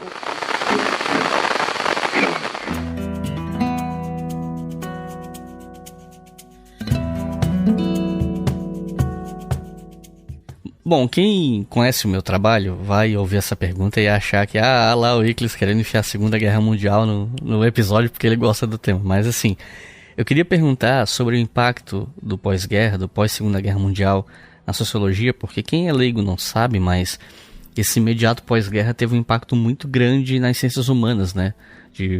De se repensar teorias, de se repensar conceitos, ideias. Então eu queria te perguntar qual foi o impacto, né, da Segunda Guerra Mundial e desse imediato pós-guerra na sociologia. O impacto da Segunda Guerra foi gigantesco, né? Porque, primeiro, o próprio conflito descontinuou, por exemplo, o grupo durkheimiano, né? Mas também o conflito foi surpreendente do ponto de vista nas perspectivas dos três autores clássicos, né? Quando a gente observa a sociologia do pós-guerra, ela é toda uma sociologia no esforço de síntese. Fazendo aqui uma imagem, é meio como se os autores estivessem juntando os cacos, não é? Ou juntando o patrimônio anterior, não é? Mas também preocupados em, a partir dali, produzir uma atualização interessante para a disciplina. Então a gente tem três autores que são fundamentais nesse esforço de síntese. Anthony Giddens, inglês, Pierre Bourdieu, francês, e Jürgen Habermas, alemão. Eles são fundamentais em que sentido? Quando a gente pega o trabalho do Giddens, o que a gente encontra? O Giddens faz uma espécie de mapa daquilo que não estava previsto pelos clássicos e que acabou acontecendo, né? Ele vai dizer, Durkheim falava que a sociedade, quanto mais complexos fossem os trabalhos, mais as pessoas seriam interdependentes e a tendência em uma sociedade baseada naquilo que ele chamava de solidariedade orgânica, né? Ou seja, quando as pessoas precisam umas das outras, porque o trabalho que uma faz é importante para a outra, os trabalhos são tão diferentes e cada um faz uma parte da coisa. Eu não faço a blusa que eu visto, não faço a comida que eu como, enfim. Eu vou precisando tanto dos outros, e isso vai constituindo tanta interdependência que as sociedades, tanto mais complexas, tanto mais modernas, tanto menos serão conflitivas. E era uma coisa que se poderia deduzir, digamos assim, né? Quanto maior a complexidade do trabalho, das diferentes tarefas desenvolvidas, dos diferentes ofícios, você teria uma tendência à equilibração, à reprodução social, né? Entretanto, as sociedades estavam em pleno processo de modernização, complexificação das suas linhas de produção, e a Segunda Guerra aconteceu. Do ponto de vista de Marx, a expectativa era que o grande conflito a eclodir seria um conflito entre o operariado e a burguesia, não é? Embora tenha componente de classe na Segunda Guerra Mundial, ela não se explica só por aí, não é? Também entram os elementos do sentido que as lideranças do conflito estavam imprimindo naquele contexto, não é? Entram zonas, digamos assim, mais autônomas em relação ao econômico e ao conflito de classe, não é? E entra a liderança militar, não é? E no caso do Weber, não é? A perspectiva do Weber era que as sociedades iriam, ao longo do tempo, aprofundando, não é, cada vez mais, deixando para o passado as relações de natureza tradicionais, baseadas naquilo que seria não racional, não é? Até mesmo as emoções iriam ficando menos disponíveis, não é? E iriam caminhar em direção a uma racionalização cada vez maior, portanto, a ações voltadas a valores e afins, não é? Ou seja, capitalismo e democracia, não é? Entretanto, a racionalidade, no contexto da Segunda Guerra, foi bastante aproveitada em favor de ideais eminentemente plano do irracional, né? Como, por exemplo, o desejo de aniquilação nazista. Não é? O desejo de aniquilação dos judeus pelos nazistas seria, digamos assim, um motor irracional que guiou toda a produção das condições racionais para se matar o máximo possível em menos tempo. Então, o Giddens ele faz esse mapa do que os autores ofereceram de contribuição e do que digamos assim, as suas formulações não conseguiram perceber no desenvolvimento do mundo moderno. E aí o Giddens vai propor, a partir do que na perspectiva dele seria aproveitável dos três autores, ele vai propor compreender a formação das sociedades contemporâneas a partir dos conceitos de estruturação, não é? Que é perceber como as estruturas vão se constituindo, não é? Mas também vão sendo modificadas pela ação, e a partir do conceito de reflexividade, né, que é a possibilidade do indivíduo pensar sobre si, das sociedades pensarem sobre si mesmas, não é? Inclusive avaliando o que fazem de certo, o que fazem de errado. Então, o Giddens propõe mais ou menos esse caminho, não é?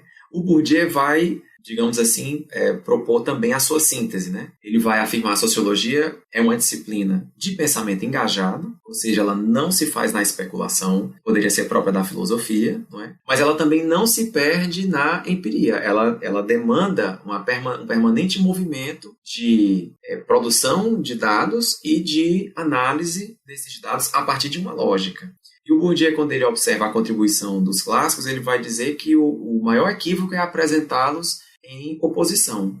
E aí ele vai fazer, digamos assim, a sua síntese a partir de algumas contribuições. De Durkheim ele vai importar a expectativa de que o social é objetivo, existe independente da minha vontade, não é? E ele tem uma estruturação, não é? E essa estruturação opera para se manter. De Weber ele vai pegar toda a perspectiva de que a sociedade pode ser dividida em esferas mais ou menos com vida própria, com alguma autonomia, não é?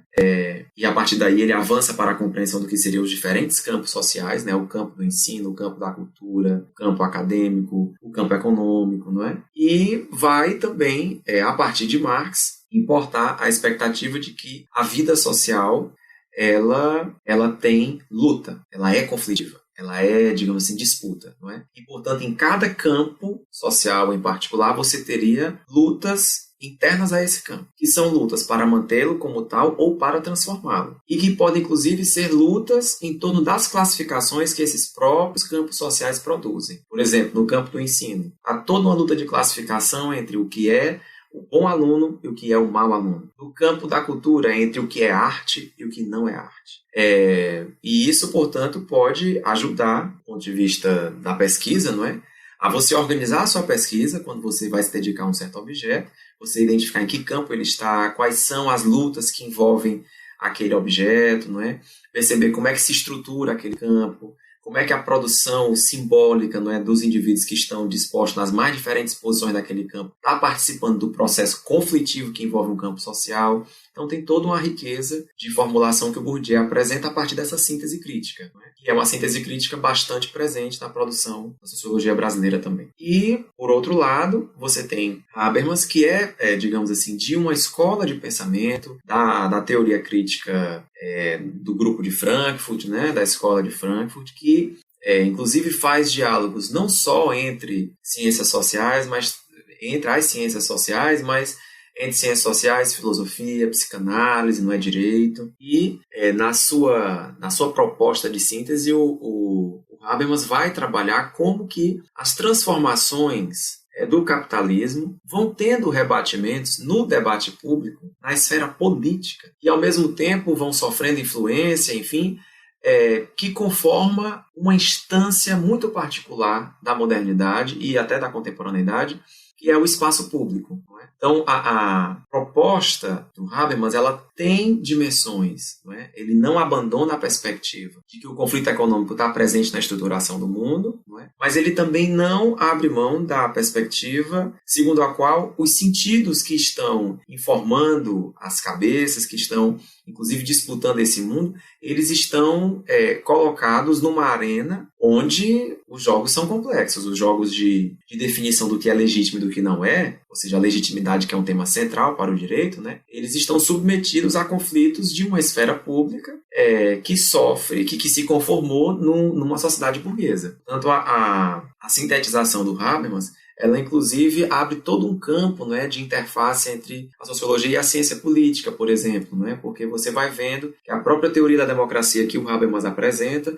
é uma teoria sociológica, não é? Porque ela demanda uma compreensão de quais são as formulações que estão sendo colocadas no espaço público, por exemplo, pela burguesia contemporânea, pelo empresariado, como é que determinados setores, por exemplo, que organizam o debate público, as próprias mídias estão agendando o debate, como que sindicatos, trabalhadores vão colocando também a sua agenda, como é que esses embates digamos assim, respingam na decisão de poder dos parlamentos. Então, essa percepção de uma esfera pública complexa, no contexto de uma sociedade sob dominância burguesa, que ele não abandona essa perspectiva, como é que isso permite ou limita as democracias contemporâneas. Então são 3 sínteses fundamentais e mais ou menos inescapáveis, não é? Feitas no pós-guerra e que inclusive estão presentes tanto nas disciplinas de teoria sociológica contemporânea como nas discussões contemporâneas da disciplina, seja na universidade, seja no ensino médio ou até nos periódicos, nos textos, essas questões estão colocadas. A sociologia do pós-guerra ela produziu sínteses muito ricas que continuam tendo força na produção de conhecimento em sociologia. Se você quiser colaborar com o História FM, você pode fazer isso via Pix, usando a chave leituraobrigahistoria@gmail.com. E assim você colabora para manter esse projeto educacional gratuito no ar. Nesse ponto, eu queria te perguntar sobre tradições teóricas da sociologia pós-clássica, né, que seriam principalmente aí funcionalismo, teoria do conflito, estruturalismo, interacionismo simbólico e utilitarismo. E eu acho que é importante perguntar isso porque a gente ouve esses conceitos, né? De vez ou outra você encontra um autor falando em estruturalismo. Tá, mas o que é isso? Para quem nunca estudou, né? Se um leigo chega para você e te pergunta, Marcos, o que é estruturalismo? Ou então, utilitarismo, o que é? Então, você poderia definir brevemente, assim, pensando aqui você está conversando com um público leigo, né? Um público que não faz ideia do que são essas coisas.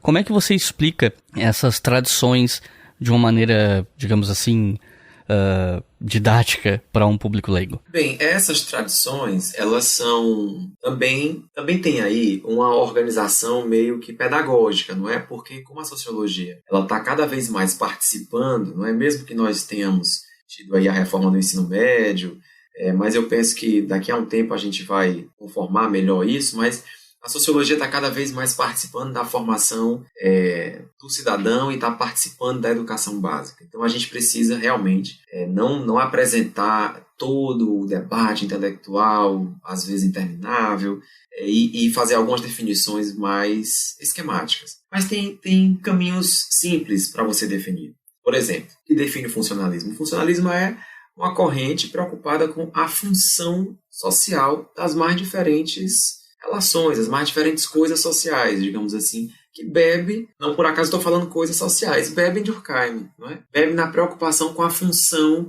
Qual é a função do casamento? Qual é a função da eleição? Enfim, você pode pensar diferentes fenômenos a partir dessa preocupação, né? O que você tem que ter cuidado é porque a sociologia funcionalista, ela pode, em algum momento, ficar com um discurso muito normativo e isso não é interessante porque a sociologia não é uma disciplina para dizer como as coisas devem ser, mas como as coisas são, né? Mas a sociologia funcionalista continua tendo um papel importante no conjunto da disciplina. A teoria do conflito, ou as teorias do conflito, aí você tem diversos ramos, mas de uma forma geral é a compreensão de que é o embate, é o conflito entre posições diferentes, interesses diferentes, lógicas diferentes, grupos diferentes que constituem a sociedade, certo? E você vai ter diferentes encarnações dessa perspectiva. Há quem atribua, por exemplo, a teoria do conflito a Marx, colocando o conflito de classe como sendo o conflito, o elemento central para você compreender as sociedades capitalistas. Certo? Outros vão atribuir o nascimento dessa perspectiva com Weber, porque o Weber coloca que o embate em torno dos diferentes sentidos é um elemento fundante da disputa política nas sociedades contemporâneas. Então, e também tem autores, digamos assim, bastante valorizados em determinadas discussões, né? Por exemplo, você tem Norbert Elias, que tem todo um trabalho sobre conflitos em pequenas comunidades. Ele fez um famoso estudo, não é, sobre conflitos em uma pequena cidade na Inglaterra. E tem a produção da Escola de Chicago sobre os conflitos urbanos, sobre gangues, sobre grupos que estariam naquilo que se pode chamar de marginalidade, não é? Você tem toda a produção do Michel Foucault, que aí é um autor que tem toda uma fronteira com a filosofia, mas que esteve preocupado, não é, com as diferentes formas de punição aos considerados desviantes, né, aos indivíduos que erram, aos errantes, e que, portanto, apresenta também uma possibilidade de você estudar os conflitos a partir das punições, das diferentes formas de punição, né? Há quem coloque o Bourdieu nas teorias do conflito, porque o Bourdieu tem toda uma teoria dos campos sociais em que todo campo social é uma zona de conflito, ele é uma estrutura tensionada, uma estrutura tensa, não é? E quem está nela está participando de algum conflito, né? Então a teoria do conflito vai mais por aí. Você pode organizar a produção dos autores e o pensamento a partir daí com uma vasta gama, uma oferta grande, né? Também pode estar na teoria do conflito dimensões do pensamento feminista, como você preferir. Então tem toda uma riqueza de organização dos autores, dos textos, da produção de conhecimento em cada uma dessas correntes. O estruturalismo é outro desses campos enormes, né? Porque ele não é exclusivo da sociologia, ele está presente na linguística, ele está presente na antropologia, não é?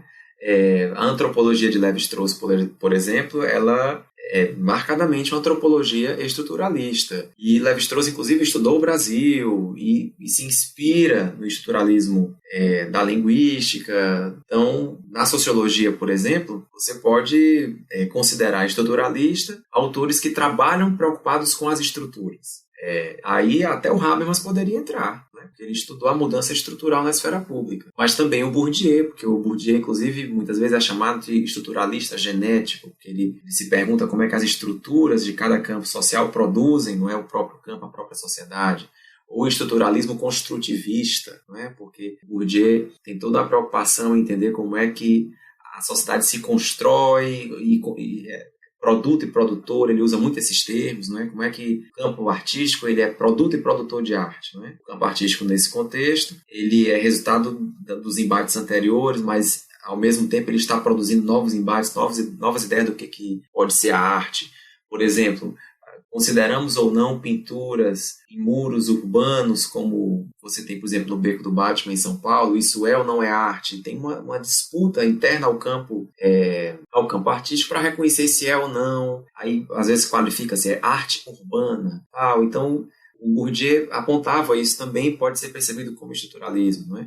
Você tem aí os continuadores do pensamento de Marx, que é um autor bastante reconhecido, não é? Marx é bastante reconhecido por ser um autor estruturalista que afirmava a existência das estruturas sociais que estão bastante expressas no campo econômico, constituindo as classes sociais e, portanto, é o embate entre essas diferentes estruturas que vai determinando se o capitalismo continua ou se ele deixa de existir, não é? E aí os seus continuadores têm toda uma presença na disciplina, Louis Althusser, Poulanças, como você preferir, não é? Em certa medida, alguma coisa, o Gramsci também, não é? Porque são autores que vão, nas mais diferentes formas, vão se preocupar em explicar a vida social, considerando o peso de determinados elementos que eles chamam de estruturas, como, por exemplo, a classe social, o Estado, não é, como estrutura de poder. Então, tem todo um conjunto de trabalhos que pode ser organizado por aí. Mas o estruturalismo é basicamente isso, é reconhecer que existem determinados elementos na sociedade que permanecem, que são perenes, que às vezes atravessam gerações, séculos, e que, portanto, não podem ser dispensados na hora de analisar esta mesma sociedade. Senão você estaria fazendo apenas uma descrição encantada, idealista. O estruturalista se opõe fortemente ao que seria uma descrição idealizada das coisas no mundo. Alto lá. Há que se reconhecer que tem estruturas que formam esse mundo tal como ele é. Então essa seria a preocupação do estruturalista. O interacionismo simbólico, como eu falei aqui, digamos assim, tem toda uma contribuição da sociologia estadunidense, não é? E continua tendo peso, porque continua tendo peso a produção simbólica que os grupos realizam de maneira mais ou menos autônoma. Tem toda uma importância, por exemplo, para você compreender a organização, por exemplo, de grupos juvenis, no caso, sei lá, os otakus, emos, público geek. Você pode dizer, isso são grupos fugazes, enfim, mas esses são elementos que estão na sociedade. Talvez, a partir do interacionismo simbólico, nós consigamos entender um pouco melhor, por exemplo, os incels, que estão hoje aí na base de mobilizações internas às redes sociais, às vezes inspirando até violência em escolas, E, portanto, é preciso mergulhar na forma como eles interagem, na produção simbólica dessa interação, para compreender que grupo é esse, como age, qual a resultante das suas ações, por aí vai, né? Mas o interacionismo simbólico é basicamente isso, é a preocupação com a produção simbólica em relações, em interações entre indivíduos, não é?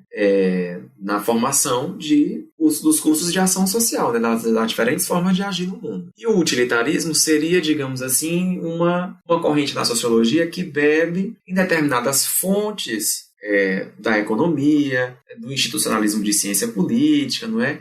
Que meio que radicaliza a perspectiva de que toda ação social ela tem um interesse, né? E o interesse ele seria o indivíduo sempre agiria ou mais ou menos estaria buscando maximizar os seus ganhos nas mais diferentes relações sociais, não é? Mesmo quando está envolto em relações, por exemplo, mesmo quando o amor romântico também está presente, não é? Por exemplo, as pessoas casam-se com pessoas que são mais ou menos do seu mesmo circuito social, muitas vezes mais ou menos da mesma cor e por aí vai. Isso pode ser aproveitado para pensar as escolhas eleitorais, a perspectiva de que o eleitor nunca vota contra o seu interesse o seu interesse último, o seu interesse naquela conjuntura. Portanto, não existiria engano, eleitor enganado, nada disso. O que existe é que naquele contexto o eleitor estava interessado em escolher tal pessoa por causa de tais e tais questões. Então, qual era a utilidade daquela ação, daquele voto para o seu interesse naquele momento, né? Aí você já vê que a ideia de interesse no utilitarismo ela é bastante ampla, não é exclusivamente o interesse econômico, mas tem uma dimensão, tem a exportação de uma lógica da economia para o conjunto das ações sociais, certo?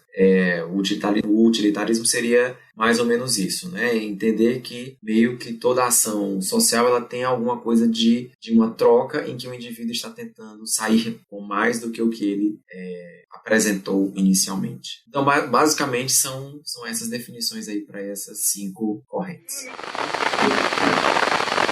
Uma das contribuições importantes do Marx também foi trabalhar com a ideia de não simplesmente estarmos interpretando a sociedade, mas transformar o mundo, que é justamente a tese 11 dele sobre Feuerbach. Então isso é muito importante, tempos difíceis no Brasil, por que não a gente fazer uma sociologia mais aplicada também?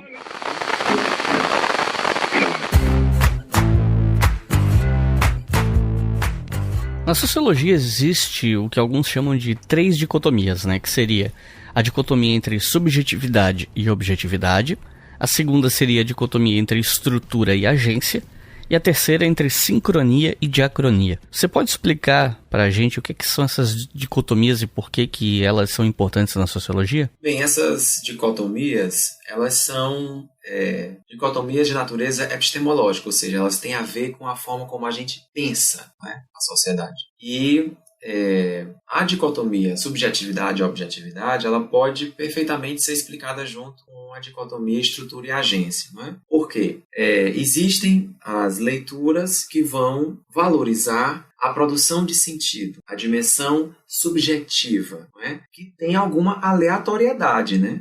A subjetividade ela tem alguma dimensão de aleatoriedade, de criação, não é? E costuma-se, ao valorizar a subjetividade, valorizar também o indivíduo, né? Então são produções, são textos, são posições intelectuais que vão olhar mais para a ação individual e para a produção de sentido do indivíduo, para o sentido que um indivíduo coloca na sua ação e para a possibilidade criativa que esse indivíduo exerce, né?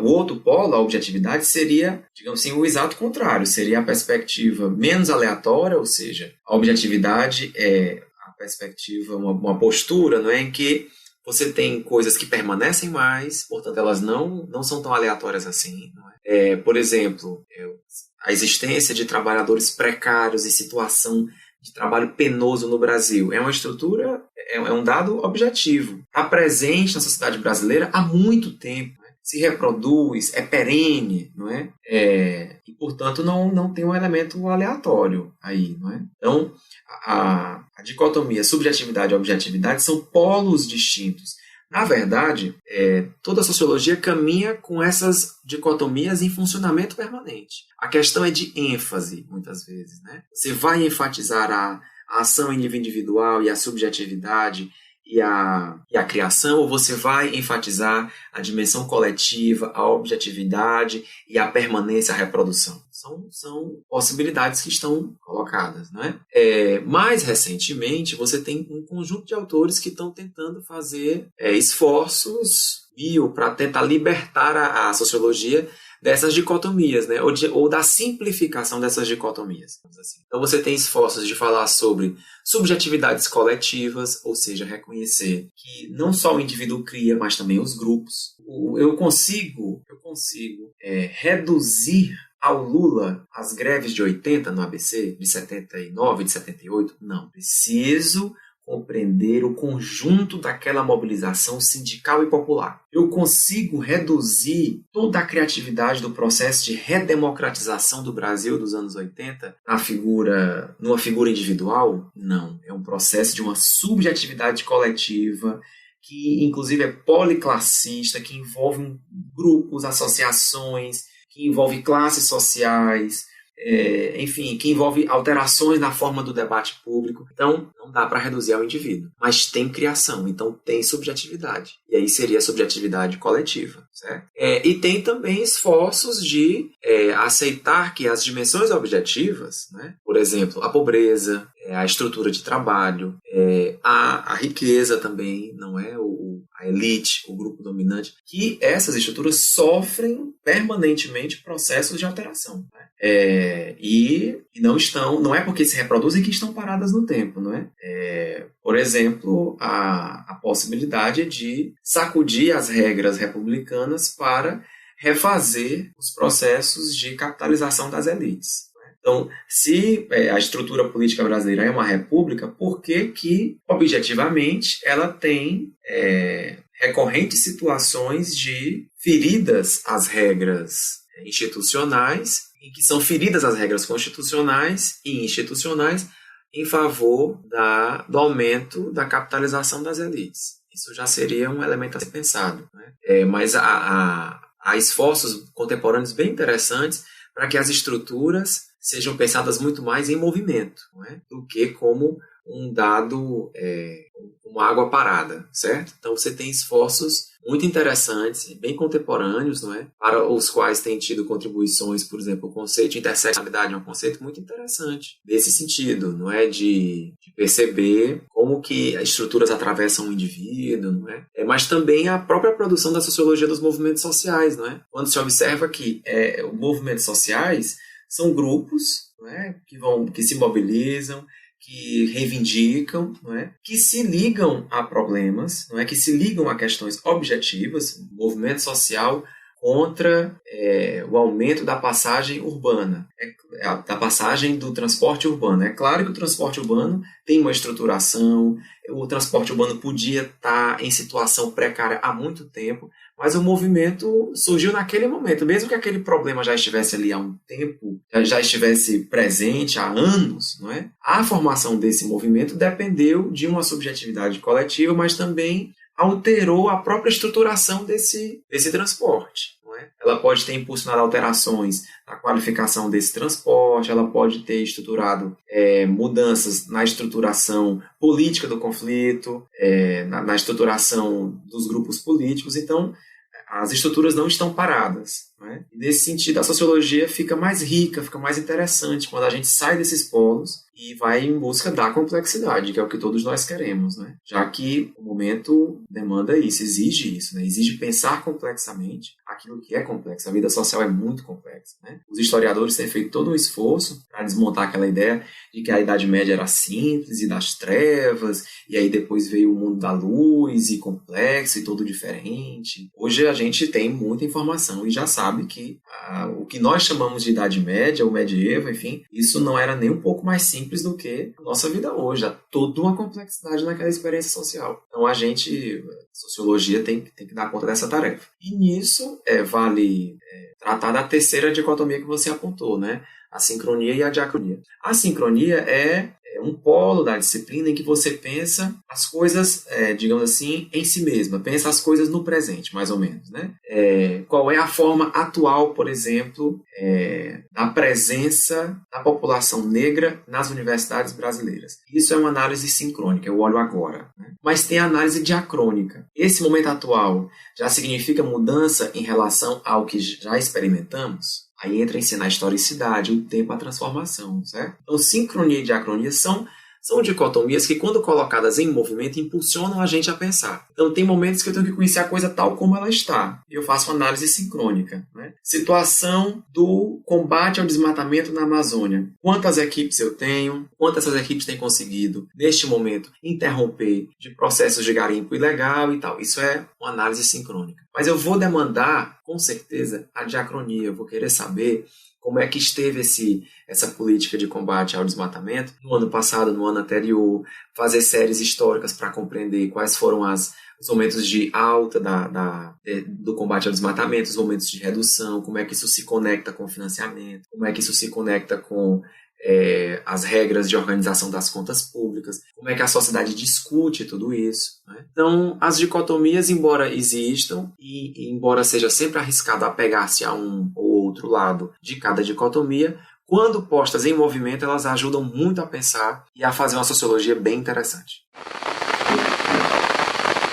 Então, lembrando que a sociologia ela surge a partir da modernidade, a partir da superação do pensamento da sociedade tradicional, que às vezes culpava tudo a Deus. Não. Agora a gente busca compreender a sociedade pelos nossos próprios olhos. Então, isso é um dos papéis.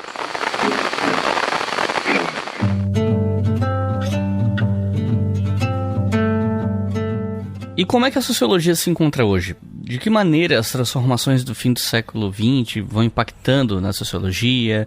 Qual o peso de ideias feministas, pós-estruturalismo, ou então teorias pós-coloniais, decoloniais, etc. Qual é o impacto disso na sociologia? O impacto é gigantesco, né? A sociologia é uma disciplina científica que está presente em todo o globo, não é? E, digamos assim, tem sofrido uma influência permanente de todas as discussões que estão atravessando as sociedades nesse momento, né? Tanto discussões de natureza clássica, como, por exemplo, discussão sobre guerra, integridade territorial, valores humanos básicos, direitos humanos, garantias universais ou supostamente universais, como também os impulsos que têm vindo da própria mobilização social, né? Do pensamento feminista, que atinge a disciplina há muito tempo, da mobilização antirracista, não é? Também das chamadas teorias queer, do pensamento que vem a partir de todas as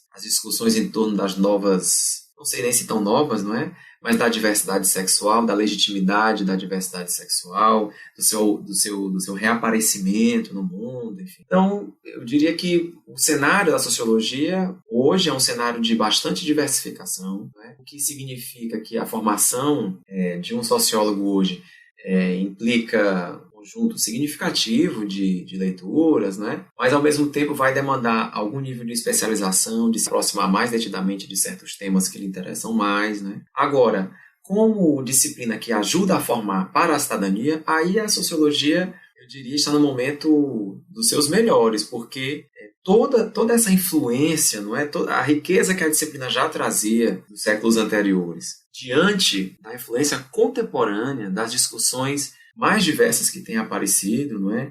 Nós temos hoje sociologia digital, sociologia, é possível encontrar sociólogos estudando bitcoins, estudando essas tentativas de fazer uma economia sem Estado, sociólogos estão estudando os novos extremismos, não é? Enfim, você vai ter um manancial muito significativo, mas eu apontaria como eixos, digamos assim, mais estruturantes, né? Quando a gente observa o contexto atual, coisa está mais ou menos aonde? Nós continuamos a ter a sociologia preocupada com estratificação social, está bastante atenta a essas complexidades, né? As diferentes desigualdades. Ela continua presente, esse ramo. Você continua tendo a sociologia política muito presente, né? Preocupada com as disputas pelo poder, preocupada com a presença das mulheres na política, preocupada com as demandas dos movimentos sociais, preocupadas com as diferentes formas de influência da sociedade nas instituições. Você tem as sociologias voltadas, digamos assim, para realmente sociologias que são fruto do pensamento dos movimentos sociais, né? Sociologias que estão dedicadas a pensar as interseccionalidades, dedicadas a pensar os lugares de fala, não é? Dedicadas a pensar como que determinadas estruturações da sociedade podem ser revistas, não é? Do ponto de vista dos sujeitos. Então, aí entram discussões preocupadas com o encarceramento em massa, com as formas contemporâneas de aprisionamento, de controle social, de eliminação do sujeito indesejável para as elites e para as classes médias, sociologias preocupadas com processos de aniquilamento, sociologias muito complexas. Você vai ter toda uma sociologia das sexualidades que tem ganhado muito espaço, não é? Aí tanto sociologias até com temas mais clássicos da área de gênero, como essa área mais ou menos se firmou, mas as sociologias das sexualidades aí compreendendo as diferentes expressões da sexualidade, mas também como que isso impacta no mundo contemporâneo, como que isso refaz as formas de pensar, não é? E você, eu diria que está tendo a produção muito interessante, né, de uma sociologia da cultura, aí bastante renovada, não é? Entendendo a produção cultural contemporânea, sociologias que se voltam para a articulação entre cultura e movimentos sociais, formas diferentes de contestação, redes sociais, de forma muito interessante. E ainda, como desdobramento da sociologia política, uma sociologia das políticas públicas, bastante interessante também. Que aí não está olhando só para a ação do Estado, para dizer se o Estado cumpriu ou não suas metas, ou se aplicou bem os recursos, mas para olhar como que as políticas adentram em debates públicos significativos do nosso tempo. Então, eu estou apontando aqui, posso até estar esquecendo ramos importantes da disciplina, mas certamente esses contam muito. Eu queria terminar esse episódio do mesmo jeito que eu terminei o episódio 35, que se chama História como Ciência, porque esse episódio aqui, ele, de certa forma, eu concebi ele para ser a versão de sociologia daquele episódio, né? Então, eu queria terminar esse episódio perguntando, afinal de contas, sociologia é ciência? Supondo que a resposta seja sim, você pode explicar para as pessoas que estão ouvindo a cientificidade da sociologia? Como é que isso funciona? Esse é dos terrenos mais duros de explicação, não é? Porque a sociologia é uma disciplina que, diferente de muitas outras, ela tem a sua cientificidade muito contestada, não é? O Bourdieu tem um texto muito interessante sobre essa discussão. Ele diz muitas vezes que a sociologia é questionada porque ela toca em temas que mexem com as relações de poder. Então, quando você faz trabalho sociológico, quando você analisa sociologicamente uma questão, você tem o dever de ofício, né? Você tem que desvelar as relações de poder. E quando você vai desvelando as relações de poder, aí é possível que você provoque incômodos, vão ser traduzidos, não é, como discurso político. Isso não é ciência, isso é discurso político. Qual é a possibilidade de afirmar a cientificidade da sociologia? Primeiro, é que ela não é uma disciplina que se constitui baseada apenas na afirmação dos seus membros. Para fazer uma afirmação em sociologia, você precisa fazer um levantamento de dados e informações, você precisa submeter esse conjunto de dados e informações à lógica. Você tem que organizar esses dados e informações, não é, a ponto de construir, digamos assim, um enredo que seja aceito pelos seus pares, né? E que seja plausível do ponto de vista da estruturação de um pensamento lógico. Você não pode fazer afirmações totalmente especulativas, né? Quando eu, por exemplo, vou pensar sobre a situação do negro na sociedade brasileira, eu não posso fazer afirmações quaisquer que me venham à cabeça. Eu tenho que colocar esse tema dentro das relações que lhe dão sentido. Qual é a história dessa população nesse país? Eu tenho que situar no tempo e no espaço. Qual é a história dessa população neste país? Qual é a sua conformação atual? E quais são as possibilidades que estão disponíveis para que essa população continue onde está ou mude o seu lugar, mude a sua posição nessa sociedade? Então, para fazer tudo isso, eu tenho que mobilizar recursos que estão disponíveis, inclusive que estão presentes em várias outras ciências. Você mobiliza o levantamento estatístico, você mobiliza leituras de quem já pesquisou antes, você pode empreender um conjunto de entrevistas. Então você faz uso de técnicas e métodos que estão até já estabelecidos em outras disciplinas, não é? Mas você faz isso com preocupações explicitamente de desvendamento. Você não está a falar sobre a vida social. É alguma coisa que está no nosso cotidiano, que está na boca, sei lá, dos padres, está na boca dos jornalistas, está presente na produção artística, mas quando você trata do social a partir do interesse explícito de conhecê-lo mais profundamente, né, de conhecê-lo de forma sistemática, de conhecê-lo de forma detida, ou seja, de dedicar tempo a essa investigação, aí você está entrando no terreno da sociologia, porque você está pegando os fatos e aprendendo esses fatos a partir de uma lógica que pretende, inclusive, conhecer melhor esses fatos, conhecer mais esses fatos, né? Ou conhecer melhor esses fatos depois de um tempo de dedicação a eles. O senso comum passa pelos fatos sociais com pressa, mistura diferentes situações, às vezes cria paralelos que não devem ser criados, enfim, ou paralelos que não são logicamente aceitáveis.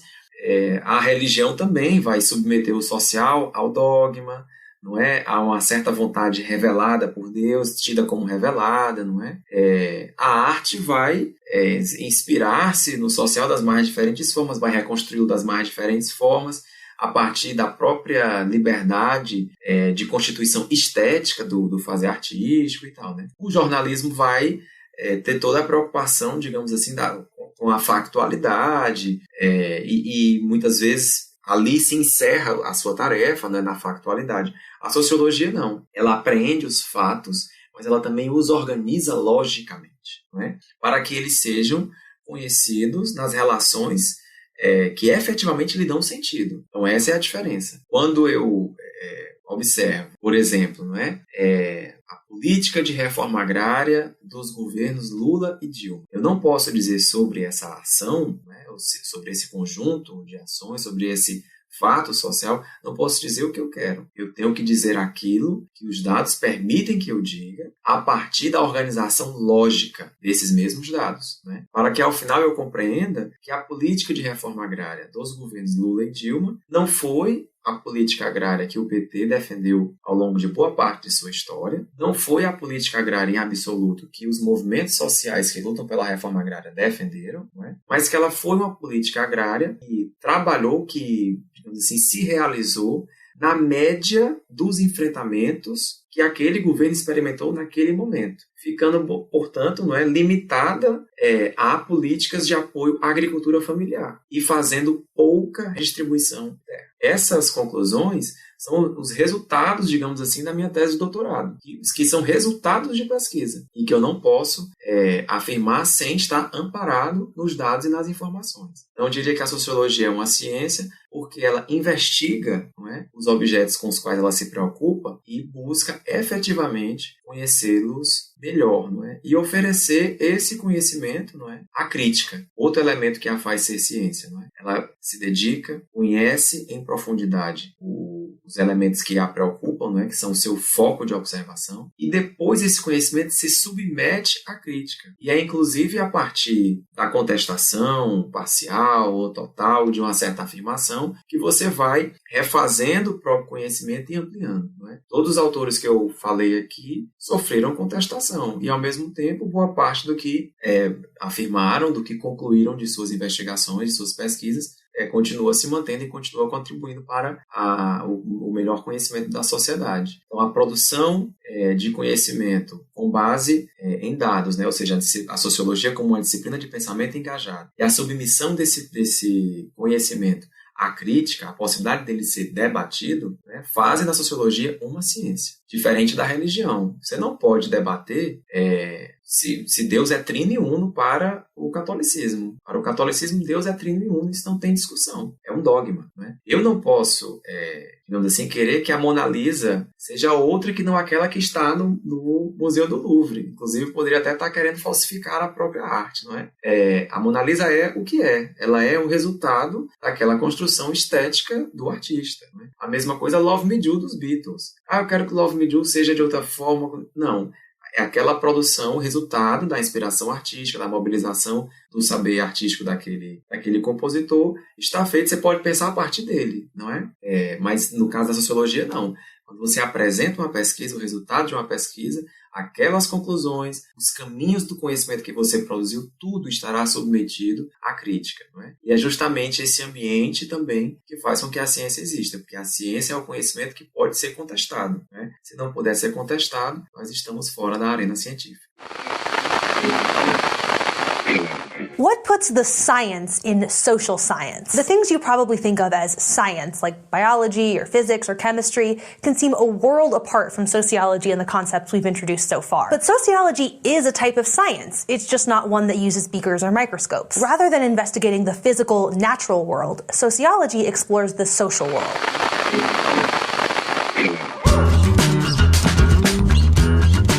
Recomendações de leitura para quem ouviu até o final, se interessa pelo assunto ou está descobrindo agora e ficou curioso. Se você tivesse que recomendar até uns 3 livros introdutórios assim de sociologia para o pessoal que está ouvindo, o que é que você recomenda? Bem, eu vou recomendar uma obra que eu consultei para participar aqui contigo, que é o livro, acho que é bastante conhecido, né? Sociologia Clássica, Marx, Durkheim e Weber, do Carlos Eduardo Selp. Inclusive, se não me engano, é quem organiza o GT de Teoria da Sociedade Brasileira de Sociologia. Certo? Essa obra foi publicada pela Vozes. Tem um trabalho que saiu recentemente, uma organização muito interessante, feito por 2 autoras, pela Verônica Toste da Flon, pela Bila Sorge, que é um livro, digamos assim, que tenta renovar, não é, o papel das mulheres na formação da teoria sociológica. Se chama Clássicas do Pensamento Social, Mulheres e Feminismos no Século XIX. Certo? Foi publicado pela Rosa dos Tempos, agora em 2021. Eu acho que é um bom caminho também para conhecer, não é, o papel da mulher na formação da teoria sociológica. Você vai me permitir uma licença, por favor, para indicar mais 2 livros, que são o Teorias Sociológicas no Século XX, do José Maurício Domingues, publicado pela Civilização Brasileira, que eu acho que é um bom livro para algumas sociologias não tão conhecidas, não tão trabalhadas muitas vezes no Brasil, por exemplo, o patrimônio da sociologia nos Estados Unidos. Eu acho que é um autor que trabalha bem com Parsons, com George Mead e tal. Tem a produção do Frederick Vandenberg, que é um livro bastante rico, muito interessante, Teoria Social Realista, um diálogo franco-britânico, que foi publicado pela UFMG, que é uma obra que apresenta desenvolvimentos muito interessantes, inclusive para quem gosta muito de sociologia francesa, mas também perceber as interações, não é, de sociologia francesa e inglesa e tal. E queria finalizar também apontando o trabalho desse sociólogo negro estadunidense, está sendo reencontrado, eu acho que é uma grande contribuição aqui que o podcast pode dar, deixá-lo mais conhecido, que é o W.E.B. Du Bois, é o seu livro As Almas do Povo Negro, recentemente publicado, republicado, aliás, aqui no Brasil, e acho que é uma leitura que vale a pena. Então é isso. Marcos, gostarias de fazer alguma consideração final? Queria agradecer muito ao História FM por esse convite, um podcast que eu já escuto e é bem bacana poder colaborar. Muito obrigado. Então é isso, gente. Muito obrigado por terem ouvido até o final. Não se esqueçam que os livros citados aqui no final estão presentes no post desse episódio no nosso site, historiafm.com. E não se esqueçam que vocês podem colaborar para esse podcast continuar existindo em apoia.se/obrigahistoria com qualquer valor a partir de R$2 por mês, e com R$5 por mês vocês podem ouvir os episódios com antecedência. Então é isso, muito obrigado e até a próxima.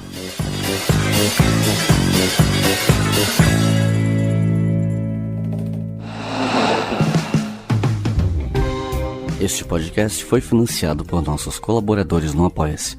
Acesse apoia.se/obrigahistoria e contribua para manter este projeto educacional gratuito no ar.